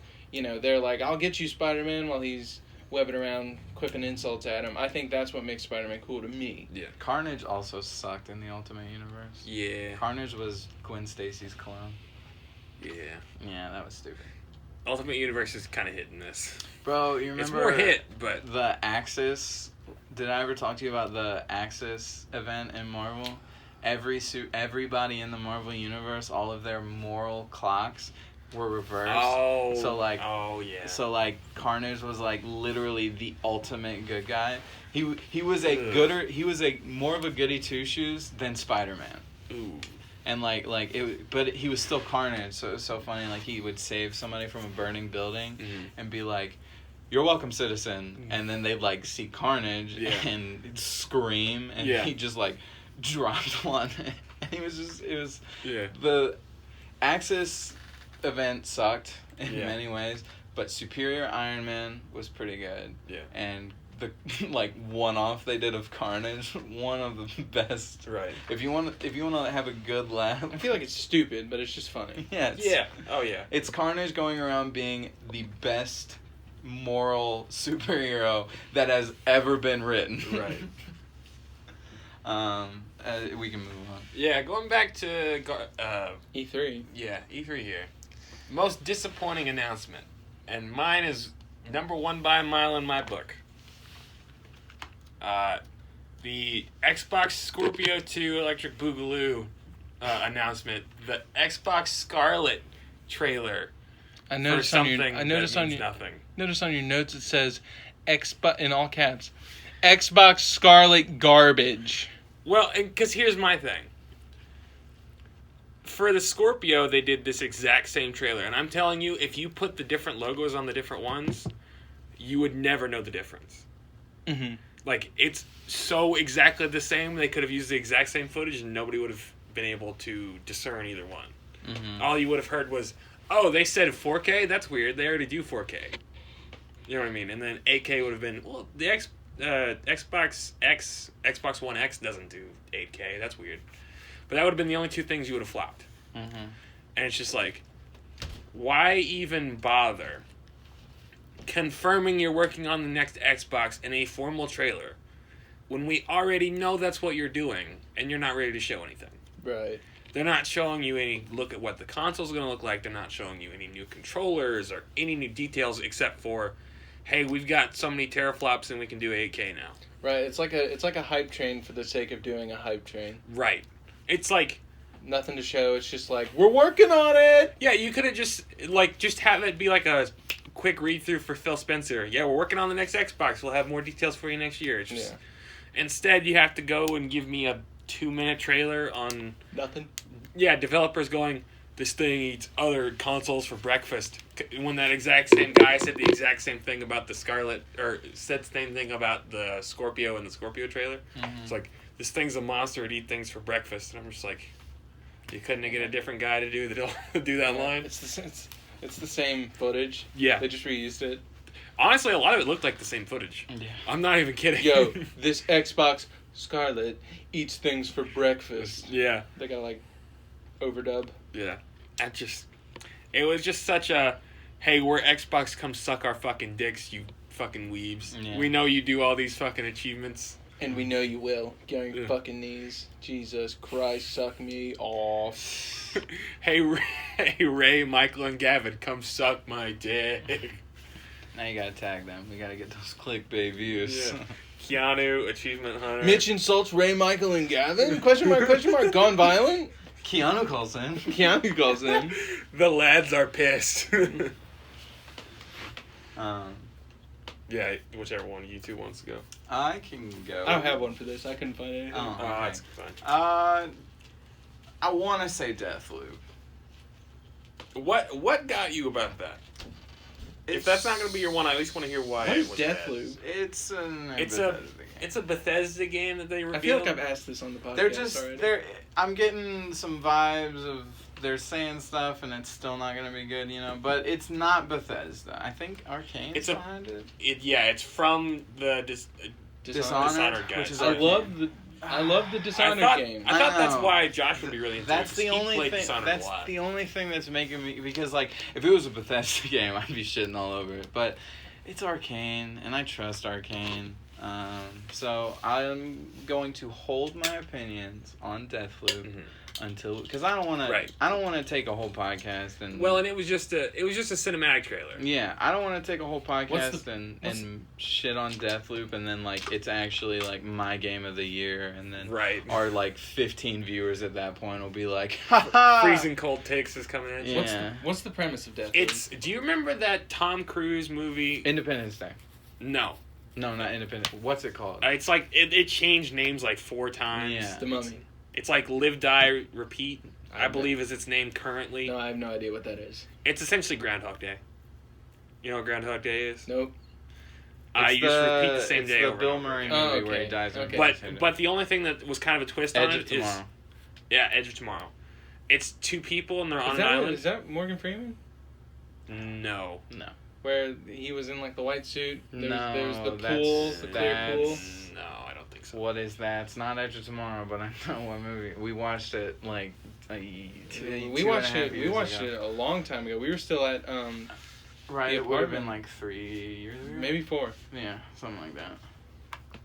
Yeah, so it's essentially just repeat all the time over again, but they seem to keep their memories because it's 2 people. They were both black man, black woman, correct? No, I think the woman was white. I don't remember. It was a man and a woman, and they were Yeah, I don't see color. So. they were constantly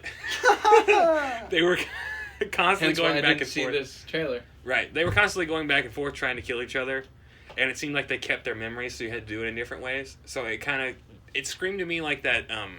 The Deus Ex, you can do different ways to find these people and have different missions to kill them. Is it a storyline, or is it like a... Yes, it's a story. Or is it like a quote-unquote PvP. survival game, I guess?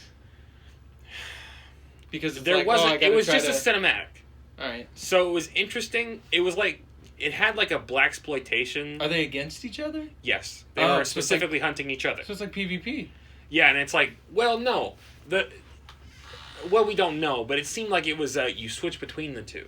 You kill one, you play as them. You kill them, play as them. Going back and forth. That's an interesting idea. It is an interesting idea in terms of a story. Arcane. Yeah, I think it'll be good. We just don't have a lot of details on it right now. I think it will be. It might not. With Arcane, I can trust them enough to where if it's not great, I can have hopes that it will be good. Right. The Dishonored games didn't get a lot of praise. They were getting 7s, 6s, maybe some 8s here and there. Yeah, but I think love one those got games. better praise than 2, if I remember correctly. Yeah, one got a lot better praise than 2. One got some 9s. Yeah, the Dishonored series is in my top 5 favorite games, so I can trust Arcane that hopefully they can do good. Right. Well, Arcane and you don't like Bethesda, but I trust Bethesda Publishing. Yeah. So I won't say Deathloop. Right. We had that conversation. I won't say Deathloop. I'm gonna say Halo Infinite, probably. Oh. It seems like just another pumped out Halo game so they can sell the Scarlet. And not to shit on Dan, but Dan had one of the worst takes I think I've seen in a long time. What are you saying? Well, not in a long time, but of the game. I hope he's not watching this podcast. Sorry, Dan, but I didn't like your opinion. It was, I thought they showed enough because they showed Master Chief in his original armor. Shut up. I know, I was just he's at the first Halo. Who fucking cares? Mm-hmm. Don't show me a Halo trailer and be like, Master Chief's in his original armor. Don't give a shit about the gameplay. Just buy it. Everybody go out and buy it. It's gonna be the original story again. It's I feel like it's same thing I felt about when the Elder Scrolls 6 announcement came. Everybody was like and they were like, Bethesda 1E3, they're gonna know it's Elder Scrolls 6, and I'm like, it's not coming out for 6 years, bro. You got a title card. No, I agree with you. They did the same thing with Infinite last year. It was just like, you saw a bunch of fucking alien rhinos, right? And then you see a warthog driving across the screen, and you're like, Halo Infinite. Who fucking knows what this game is? But then it's like Halo Infinite now. Because Halo kind of stopped being good after like Halo 3 ODST. 4 was okay. Reach was pretty good. I was gonna say a lot of people love Reach. Right. Reach is a big deal. I forget about Reach though. So. Right. But like 4 was, I think, like the start of their like spike drop. 4 was okay. 5 was not well received, and this kind of seems like another. Here's another Halo game because you shitters will keep buying it, and we got a new console coming out. Y'all need to fucking buy this shit, dog. Halo 3 was the first video game when we bought the Xbox. Mm-hmm. Yeah, it's the first video game me and him played. Yeah, so like I was a Halo fanboy. Yeah, we loved it. I played Halo 4. Halo 3 is like, in my opinion, the best Halo game. Yeah, and I was like, and then we liked Reach. Yeah, but like Halo 4 was like, and then it just keeps going down, and like. The only people that I saw had a really positive reaction were from Funhouse, Alana Pierce and Adam Kovic both cried at the trailer. What? Well, because that's like their thing is Halo. Yeah. And they've been there since the first game. Mm-hmm. So it was like a big deal. Yeah, makes sense. Like I think they were saying like, yeah, we were in middle school and high school when these came out. And I was like, all right, yeah, I can see that. You get the nostalgia pass. Yeah. Like if a fucking. It's like me with Marvel Alliance. I was gonna say if Marvel did some big shit like that, and we were just like. Well, it's like Marvel Alliance is probably like it's not gonna be like anything revelation or not revolutionary. Revelations. It's not gonna be biblical, yo. Yeah. It's not gonna as be long as it's not Marvel vs. revolutionary. Capcom 3. Think of Diablo. No, I mean that's like the playstyle. The most recent Marvel vs. Capcom where they had like a really limited roster. Yeah. No, Marvel Ultimate Alliance is like Diablo. No, I know. I just mean like if it doesn't get the critical reception. Oh, well, because I think I trust Alliance to do a good roster. Yeah. If just because Marvel Ultimate Alliance 1, like I said earlier, had a big roster, and Ultimate Alliance 2 had a bigger roster, and I've seen leaked rosters, and I don't know if it's the full roster. The leaked roster I saw of 3 was not as huge, but I don't think it's the full roster. Yeah. But it's pretty like I'm pretty sure Venom's in it. That'd be cool. Yeah. It's gonna be. I have hopes. It felt bad during that Marvel vs. Capcom thing because it was like I like how we went from shitting on Halo Infinite back to Well, I was just gonna say real quick before we go back, it's just like they couldn't use Fantastic Four characters because Marvel doesn't want them in relevant media, and they couldn't use X-Men and Sony stuff owned like them. that. No, Marvel's. Owned them. Fox, they were trying to get the rights back from Fox, and they have the Marvel rights, was but like they don't. They want their movies of X-Men and Fantastic Four to be the only hype for X-Men and Fantastic Four. Right. Like they completely shut down the Fantastic Four comic books for 3-4 years. That was because they didn't want. That was because Marvel I think still made good money off of the X-Men comics. Yeah. The Fantastic Four comics were selling to the point where Fox was making good money off of it, and Marvel wasn't. Yeah. And for a long time, like I was surprised when I heard the deal for Fox being bought was going when it was, because for the last 5-6 years, Marvel and Fox have not had. Well, you have to think it wasn't some Marvel at the top of the head. Disney. It was good old Walt, who was just trying to absorb everything. The final was like $60 billion. Something like that. Not a lot. I think Marvel pitched. Marvel pitched like $59 million, and who was it who tried to yank it? Who was it? I think NBC tried to Universal. Universal was like, because it was still going down. Like you might not be. The government was looking at it to make sure they wouldn't have like a monopoly, and Universal was like, we'll give you counter offer for 75. No, they upped them by 10. Yeah, and then they were like $69 million, and then Marvel upped them by 11. Yeah.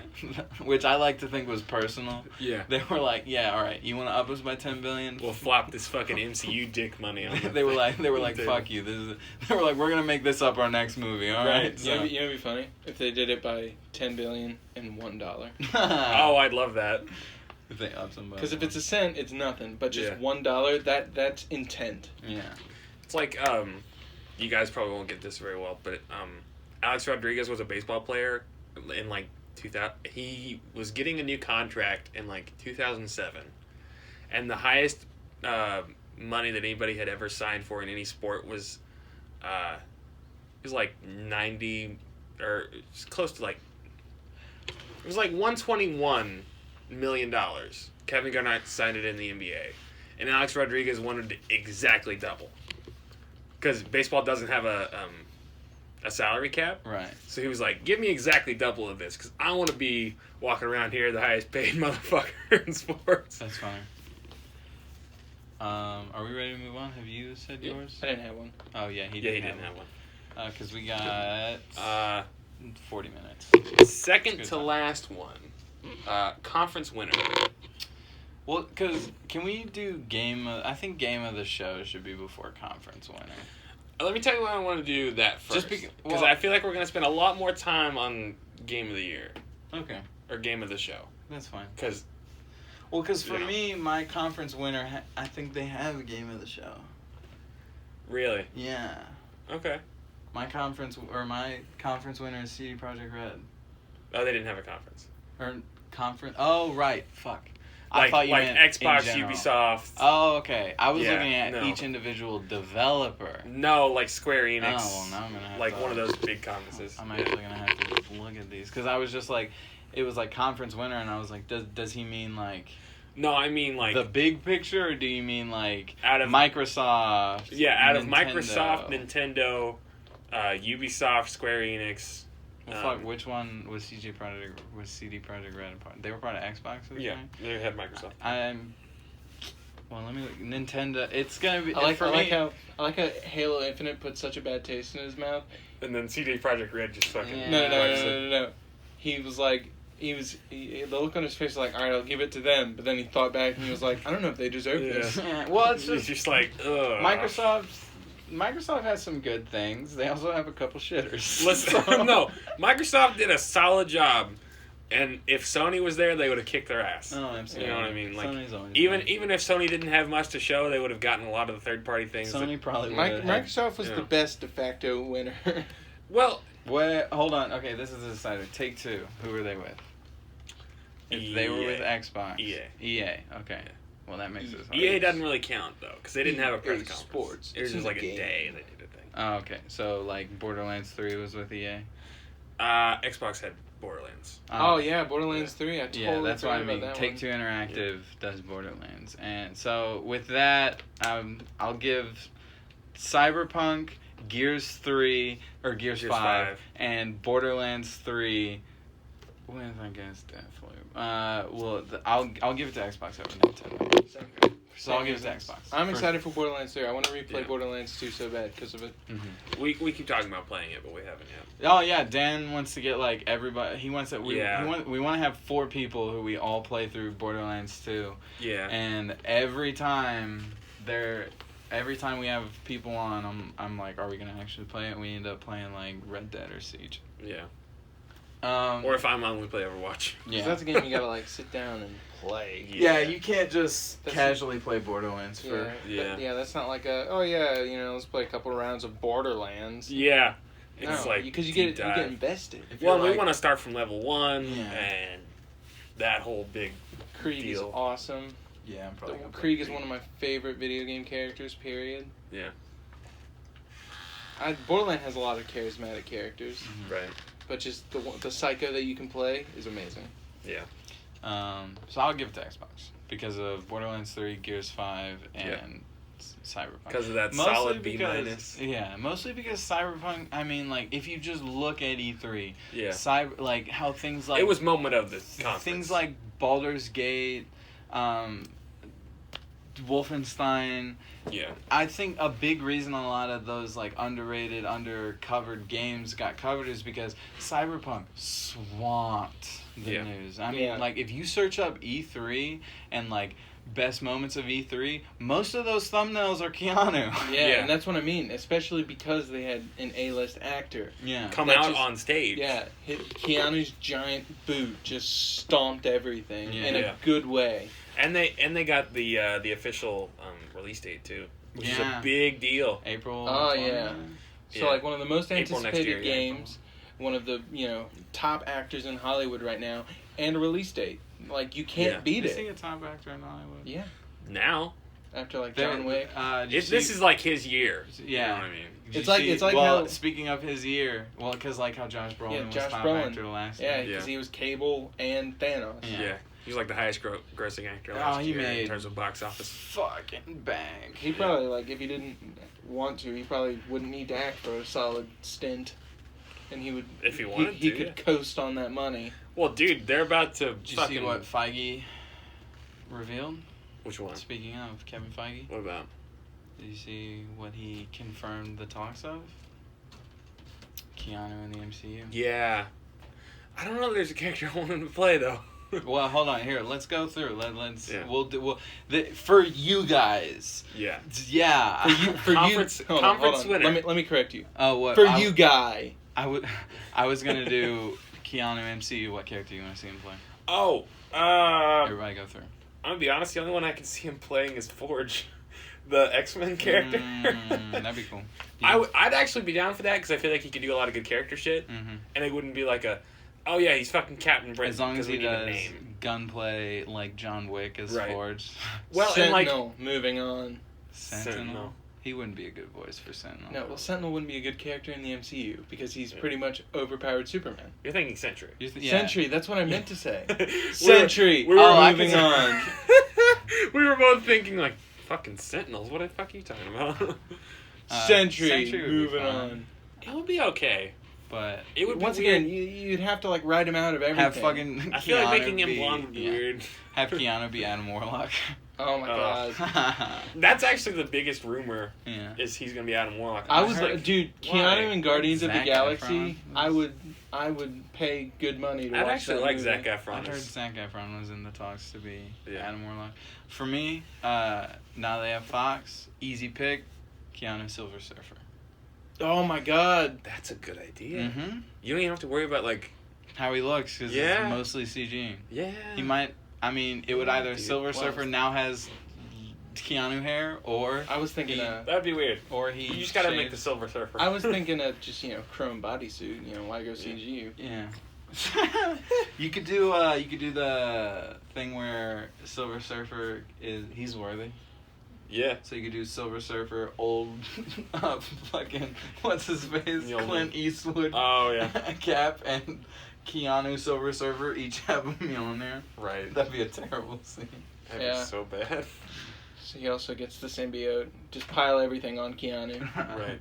I mean, Tom Hardy's in the MCU now, but if you said there's gonna be a Silver Surfer movie and Keanu Reeves is starring in it, and he's gonna be the Silver Surfer with Mjolnir and the symbiote, and he's gonna solve all the world's problems over the course of the movie. His runtime is only an hour and a half, though. I'd watch it. Yeah. I'd watch it just to be like, how the fuck did they do this? Yeah. Brings back Thanos, kills him, kills Galactus. Right. Kills the guy who makes all the Sentinels. Yeah. Kills all. Kills all the Trask. Yeah. Kills all the Sentinels. Yeah. I can't believe I said Sentinel. Can you imagine a bunch of giant Keanu robots? It's literally just like a side shot. Like, you remember how they had the shot in Ragnarok of Thor flying? Mm-hmm. It's just side shot of Silver Surfer flying with Mjolnir in front of him, and you just see different characters. But he's still on the board. Yeah, it's just different characters going by killing. He's on the silver board, just holding the hammer in front of him. He does like the Bugs Bunny lean at one point. The whole movie is just a montage of him killing. The biggest villains, just eradicating them. I'd watch it. That'd be great. It would be a funny meme. It'd be a great meme. And they're just like, we're done making movies. All right, Keanu in the end MCU. it. Keanu in the MCU. I hope it happens. I like Keanu. I think Silver Surfer is such a good idea. Mm-hmm. Yeah. Tell me it's not. I said it was such a good idea. And I thought I was the one who was going off the board with Forge. Yeah. You're like Silver Surfer. I was like, oh shit. There it is. Conference winner. Josh, do you have one? Stalling for time. Baldur's Gate 3. Google Stadia wins. Yep. I bet you're the only motherfucker who would actually say that. No, I agreed with Caleb. I think Microsoft won. Yeah, they had some shitters, but they had good ones. Yeah. I mean, they secured Cyberpunk, Gears 5, and Borderlands. Yeah, but it's like Gears Pop, Halo Infinite, Scarlet. Who's bunch of indie games nobody gives a fuck about. They definitely had some turd nuggets in there, but they also had some diamonds. Yeah, I don't know. And I don't think anyone had a diamond as big as Cyberpunk to justify them beating Cyberpunk. Yeah. Even if there wasn't, as much swill in the stew. Like Cyberpunk Bethesda still had fucking Fallout 76, which was trash. I would put Bethesda to B. No. I think Xbox is a B minus. Listen, you're just a Bethesda dick rider. Shut the fuck up. Right. Well, the thing is, I enjoyed Deathloop, and I thought they got Fallout 76 out of the way fairly quickly. Mm-hmm. Yeah, they were just... Yeah, nobody wants to keep that piece of shit on stage too long. Well, then you got Wolfenstein Youngblood. So wait, your conference winner is Bethesda. I'm rationalizing it because I don't know yet. Okay. That was my problem. We're gonna figure this out. It's like a neck and neck. Yeah. Did you say neck and neck? Did I? I don't know. I think so. It's just like you got Doom, and you got Wolfenstein Youngblood, and I feel like that's as good. Elder Scrolls Blades is There's a thing that happened. Yeah. It's a point off. And so is ESO. So is Fallout 76. Yeah. That's 3 points off. Do you think Deathloop was good? And do you think Deathloop and Wolfenstein, Doom Eternal, Ghostwire beats Borderlands 3, Cyberpunk 2077, Gears 5, what's the other Take-Two did? Outworld? No, that's not... It was Take-Two. But it's not an Xbox game. Oh, okay. It's a multi-platform game. They bought that studio. Yeah. It's called. But I'm saying, Worlds. was that released in the Xbox? It wasn't the Xbox conference. Yeah, I think because Borderlands 3, Cyberpunk, and everything isn't an Xbox game. It was still the Outer Worlds. Yeah, the Outer Worlds interested me. I don't actually care anything about Borderlands. Oh, I thought you were talking about. No, I don't care about Borderlands. Borderlands is great. It's a good game. No, I've played it. It's colorful. The NPCs and all the characters you meet, and even your own characters, they're all super creative and colorful. Yeah, that's its charm. Is that it's wild and colorful, and everyone loves it. I will be honest. I almost put Borderlands on the disappointing because the gameplay we've seen of it is kind of disappointing. You don't like the main characters. I do not like these as much as the last game. Actually, honestly, I don't robot guy? I don't like the robot guy? I don't like any of them as much as I like the Borderlands 2 characters, but I didn't really connect with the Borderlands 1 characters either. Yeah. Or Tales of Borderlands. Or not Tales of Borderlands. Borderlands pre-sequel? Borderlands pre-sequel. I was going to say Tales from the Borderlands is the... Telltale. Telltale game. That was good. Yeah.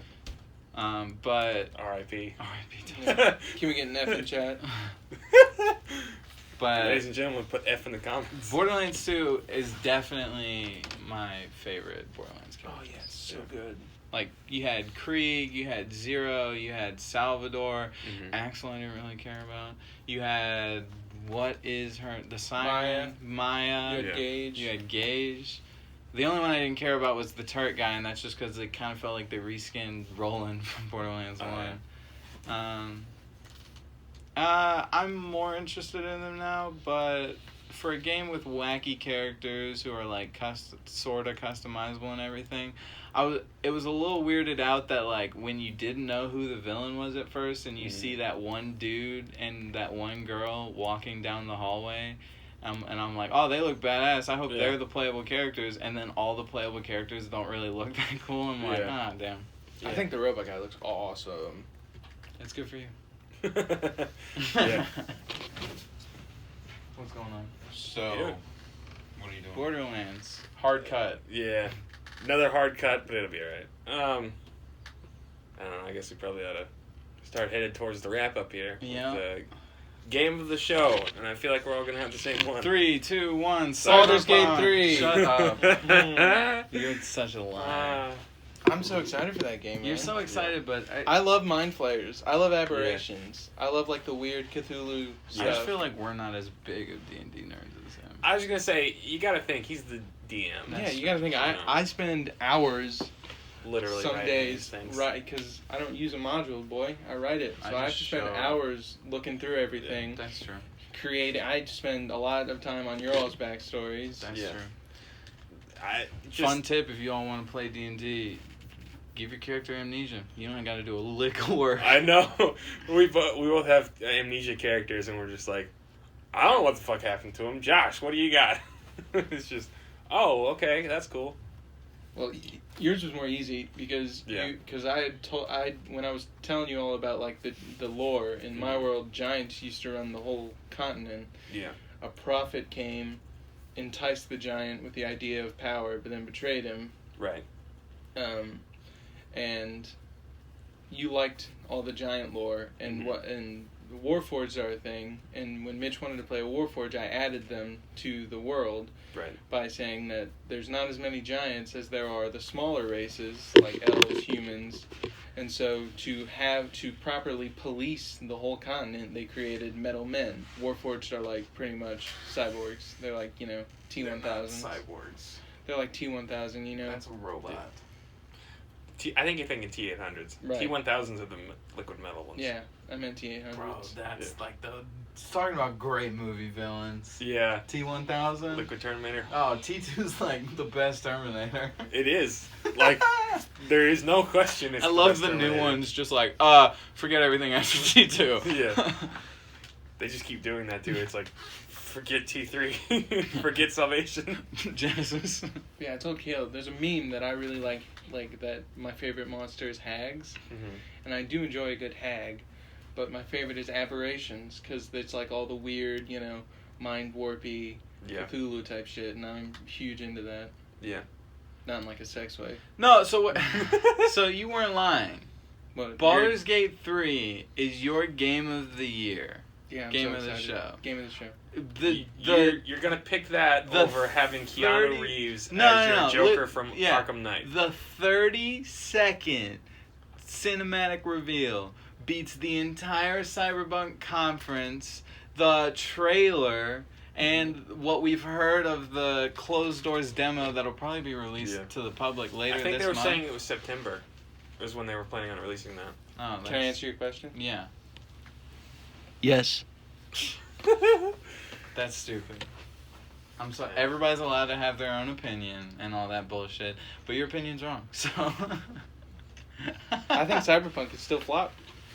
Nah, not with Keanu. I don't think I've felt more sure about the success of a game since Spider-Man. Yeah, and if it sucks, you will feel quite the fool. Honestly, there have been some bad Spider-Man games, so I was worried Spider-Man would be bad. Fuck.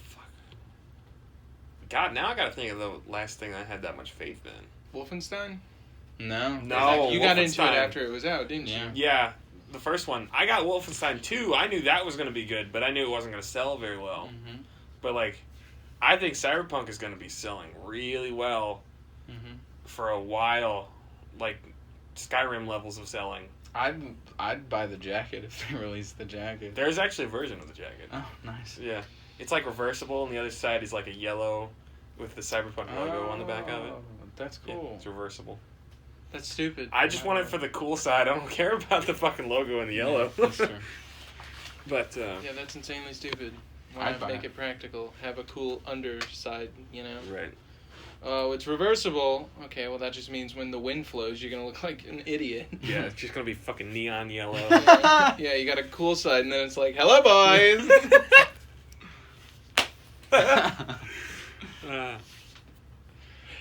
That being said, it's okay to be homosexual. No, but awkwardly segueing off. I tell you what, Cyberpunk's gonna be good. Cyberpunk, the last thing that I knew was going to sell this well was Mario Odyssey. Yeah. Yeah. That was kind of a given.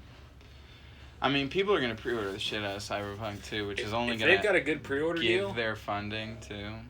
I've never bought the deluxe game. I would get a deluxe game. I think Cyberpunk is you're either getting pre-ordering Spider-Man Cyberpunk. Deluxe? No, I did. No, he did. You're either getting pre-ordering Cyberpunk, or I think you have to. I don't think they're doing a deluxe edition. I think it's just Cyberpunk collectors. Well, I think they're talking about. There's serious possibility for there to be expansions. Yeah. So I think you pre-order and you'll get the expansion. I think that'll be the deluxe edition. The pre-order, yeah. So we pretty much ran down E3, right? Mm-hmm. Pretty much. Ran down through what we wanted to talk about. Talked about that stuff a little bit. Yeah. Gave our opinions. You got like 10 minutes to say whatever you want to say. Nerded out about D&D for a bit. I think for the next Truck Talk. Okay. All right, we'll give our listener, who's not a friend, Our single listener. yeah, a little bit of a cock tease.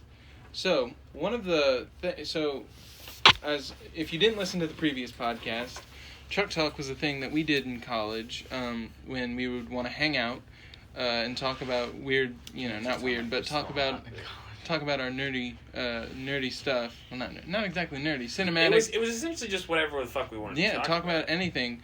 But we all just would at usually night meet, because we would all be done. We all had pretty consecutive classes. Yeah. We would meet in Mitch's truck, all three of us squeeze into the front, and we would have truck talk. We would just have conversations in the truck. Well, one of the great things that always happened is heated debates. I think. Oh fuck! I think. Can't do that. I think the next podcast. The next podcast needs to be not like the prequels, the Star Wars prequels. Okay. Yeah, that one would be bad. But yeah. you're no. Let's not get into it now. No, I'm saying your opinion is like it's not as bad as it used to be. We've had conversations about it since the last argument, and you've been like, shh. Sorry, you can't know the sides. Yeah, you can't know the sides, but we can't do the prequel. No, we can't. We need to have like a classic. That'll be literally like a 4-hour conversation. Yeah, it doesn't have to be like round and round. Yeah, it doesn't have to be like a this or this. We could do like is Bethesda still good? If you, I think the next one needs to be. I think he would argue was Bethesda ever good. Yeah, that's exactly what I would argue. So yeah, our next one needs to be a little bit of debate. We can still go off topic, talk about whatever we want to, D&D, whatever. You know what? In order to do that, I think it'd be more fun if anybody listens to this and there's a comment about what they want us to argue about. I think that would be fun. But it can be the prequels versus the original trilogy. Yeah, that one's banned. That one has to. We have to be able to monetize. That one's hard stop. Cannot. Yeah, we have to be able to monetize that one. Yeah, that one's like episode 100 when we've got subscribers and shit like that. Well, I don't know. That one might get heated enough to where that one gets demonetized. Yeah. You're fucking wrong. Did you come out of your mother's pussy being wrong? Jesus Christ. I really hope Mitch learns how to bleep. So like, you come out your mom's boop. Going like that. I would totally put bleeps in that weren't for cuss words, just for comedy's sake. This is your mom. The first thing she ever said to you, you were like, and she was like, "Nope, you're fucking wrong." That would be Mitch's mom, actually. Yeah, probably. Yes, not to Kendall though. No, just to you. Bendel. Oh boy. Well, that was a fucking podcast, boys. Yeah, it was fun. It was fun. That was great. I think this is going to end up being 2 hours? Yeah, I think we just need to learn, like, kind of structuring ourselves a little more. Yeah, still working out the kinks. We're new to this podcast game. Yeah. I actually enjoyed this a lot. Mm-hmm. Like, I think even the structure, like, that was pretty good. Big thing is it's not that different from how we usually talk to each other about things. You know? I think we were just better about speaking in turn. You know what we need to do? I think we learned from this one. We'll end this with a learning note or whatever. Right. It's like it's like all prank channels. Oh, there's a moral high ground. No. Right. I think we need to just develop a conversation instead of having listed points of what. Stop hitting the water bottle. Sorry. You got so comfortable in the podcast. Yeah, you can tell we're new. Yeah. Instead of having listed points about what we want to talk about, we just gotta do like what we did in the truck. We didn't come with a full autobiography prepared. We just gotta be like, this was a very unstructured podcast. I think we should still kind of have talking points we want to get. No, I think there that's definitely what I'm saying. need to be we all topics. have our own. We have an overarching topic. We all develop our own shit that we want to talk about instead of it being like, let's make sure we get to this, and you know what I mean? Well, and that's the way we used to do it. It would just be like, we would essentially talk about the news of the day, and then we would just bring up whatever we wanted to talk about. Because I feel like one of the more charming aspects of our truck talks was when we would talk about stuff that we just got to. You know what I mean? We would say like, "Hey, I saw this recently. Let's talk about it." Mm-hmm. And we there were some of those in this, but then other times it was us being like, "Well, we're going to talk about this later, so let's not talk about it right now." And we should have just talked about it then. Yeah, it's debatable.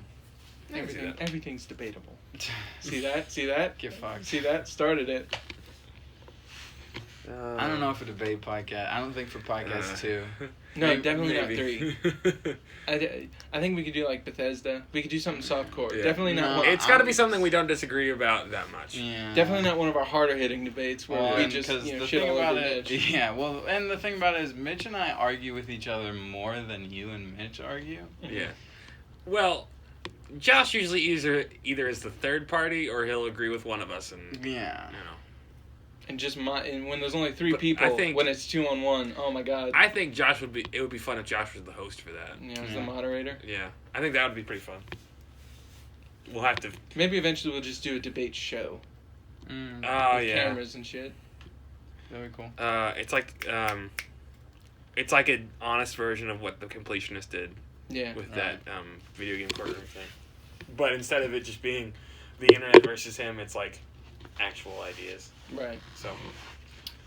Well, thanks for tuning in to Truck Talk. Yeah. Officially episode 1. Yeah. In the books. It's probably going to be us 3 a lot, honestly. Yeah. It's mostly going to be us 3. Yeah. We might sometimes bring a 4th, or we might cycle, like one of the twins is off and we have a 4th. But, I mean, if you know us and you have a good topic that you think you could talk a lot about, but also be open and receptive to other people's opinions about it. Or just being open and receptive to us being like, no, fuck you, you're wrong. Yeah. But just like... Which will happen very often. Yeah, honestly. But if, like, you know us and you're friends and you like listening and you want to throw your hand in the bag of being a cycled guest that we use every now and then, just DM us. Drop us a line, dog. And if we like the idea, we'll do it. And if you don't hear from us, fuck off. You got a bad idea. Yeah. If you don't hear from us, you're out of the group. Turns out we're not friends. All right. Well, thank you all for listening. Talk to you next time.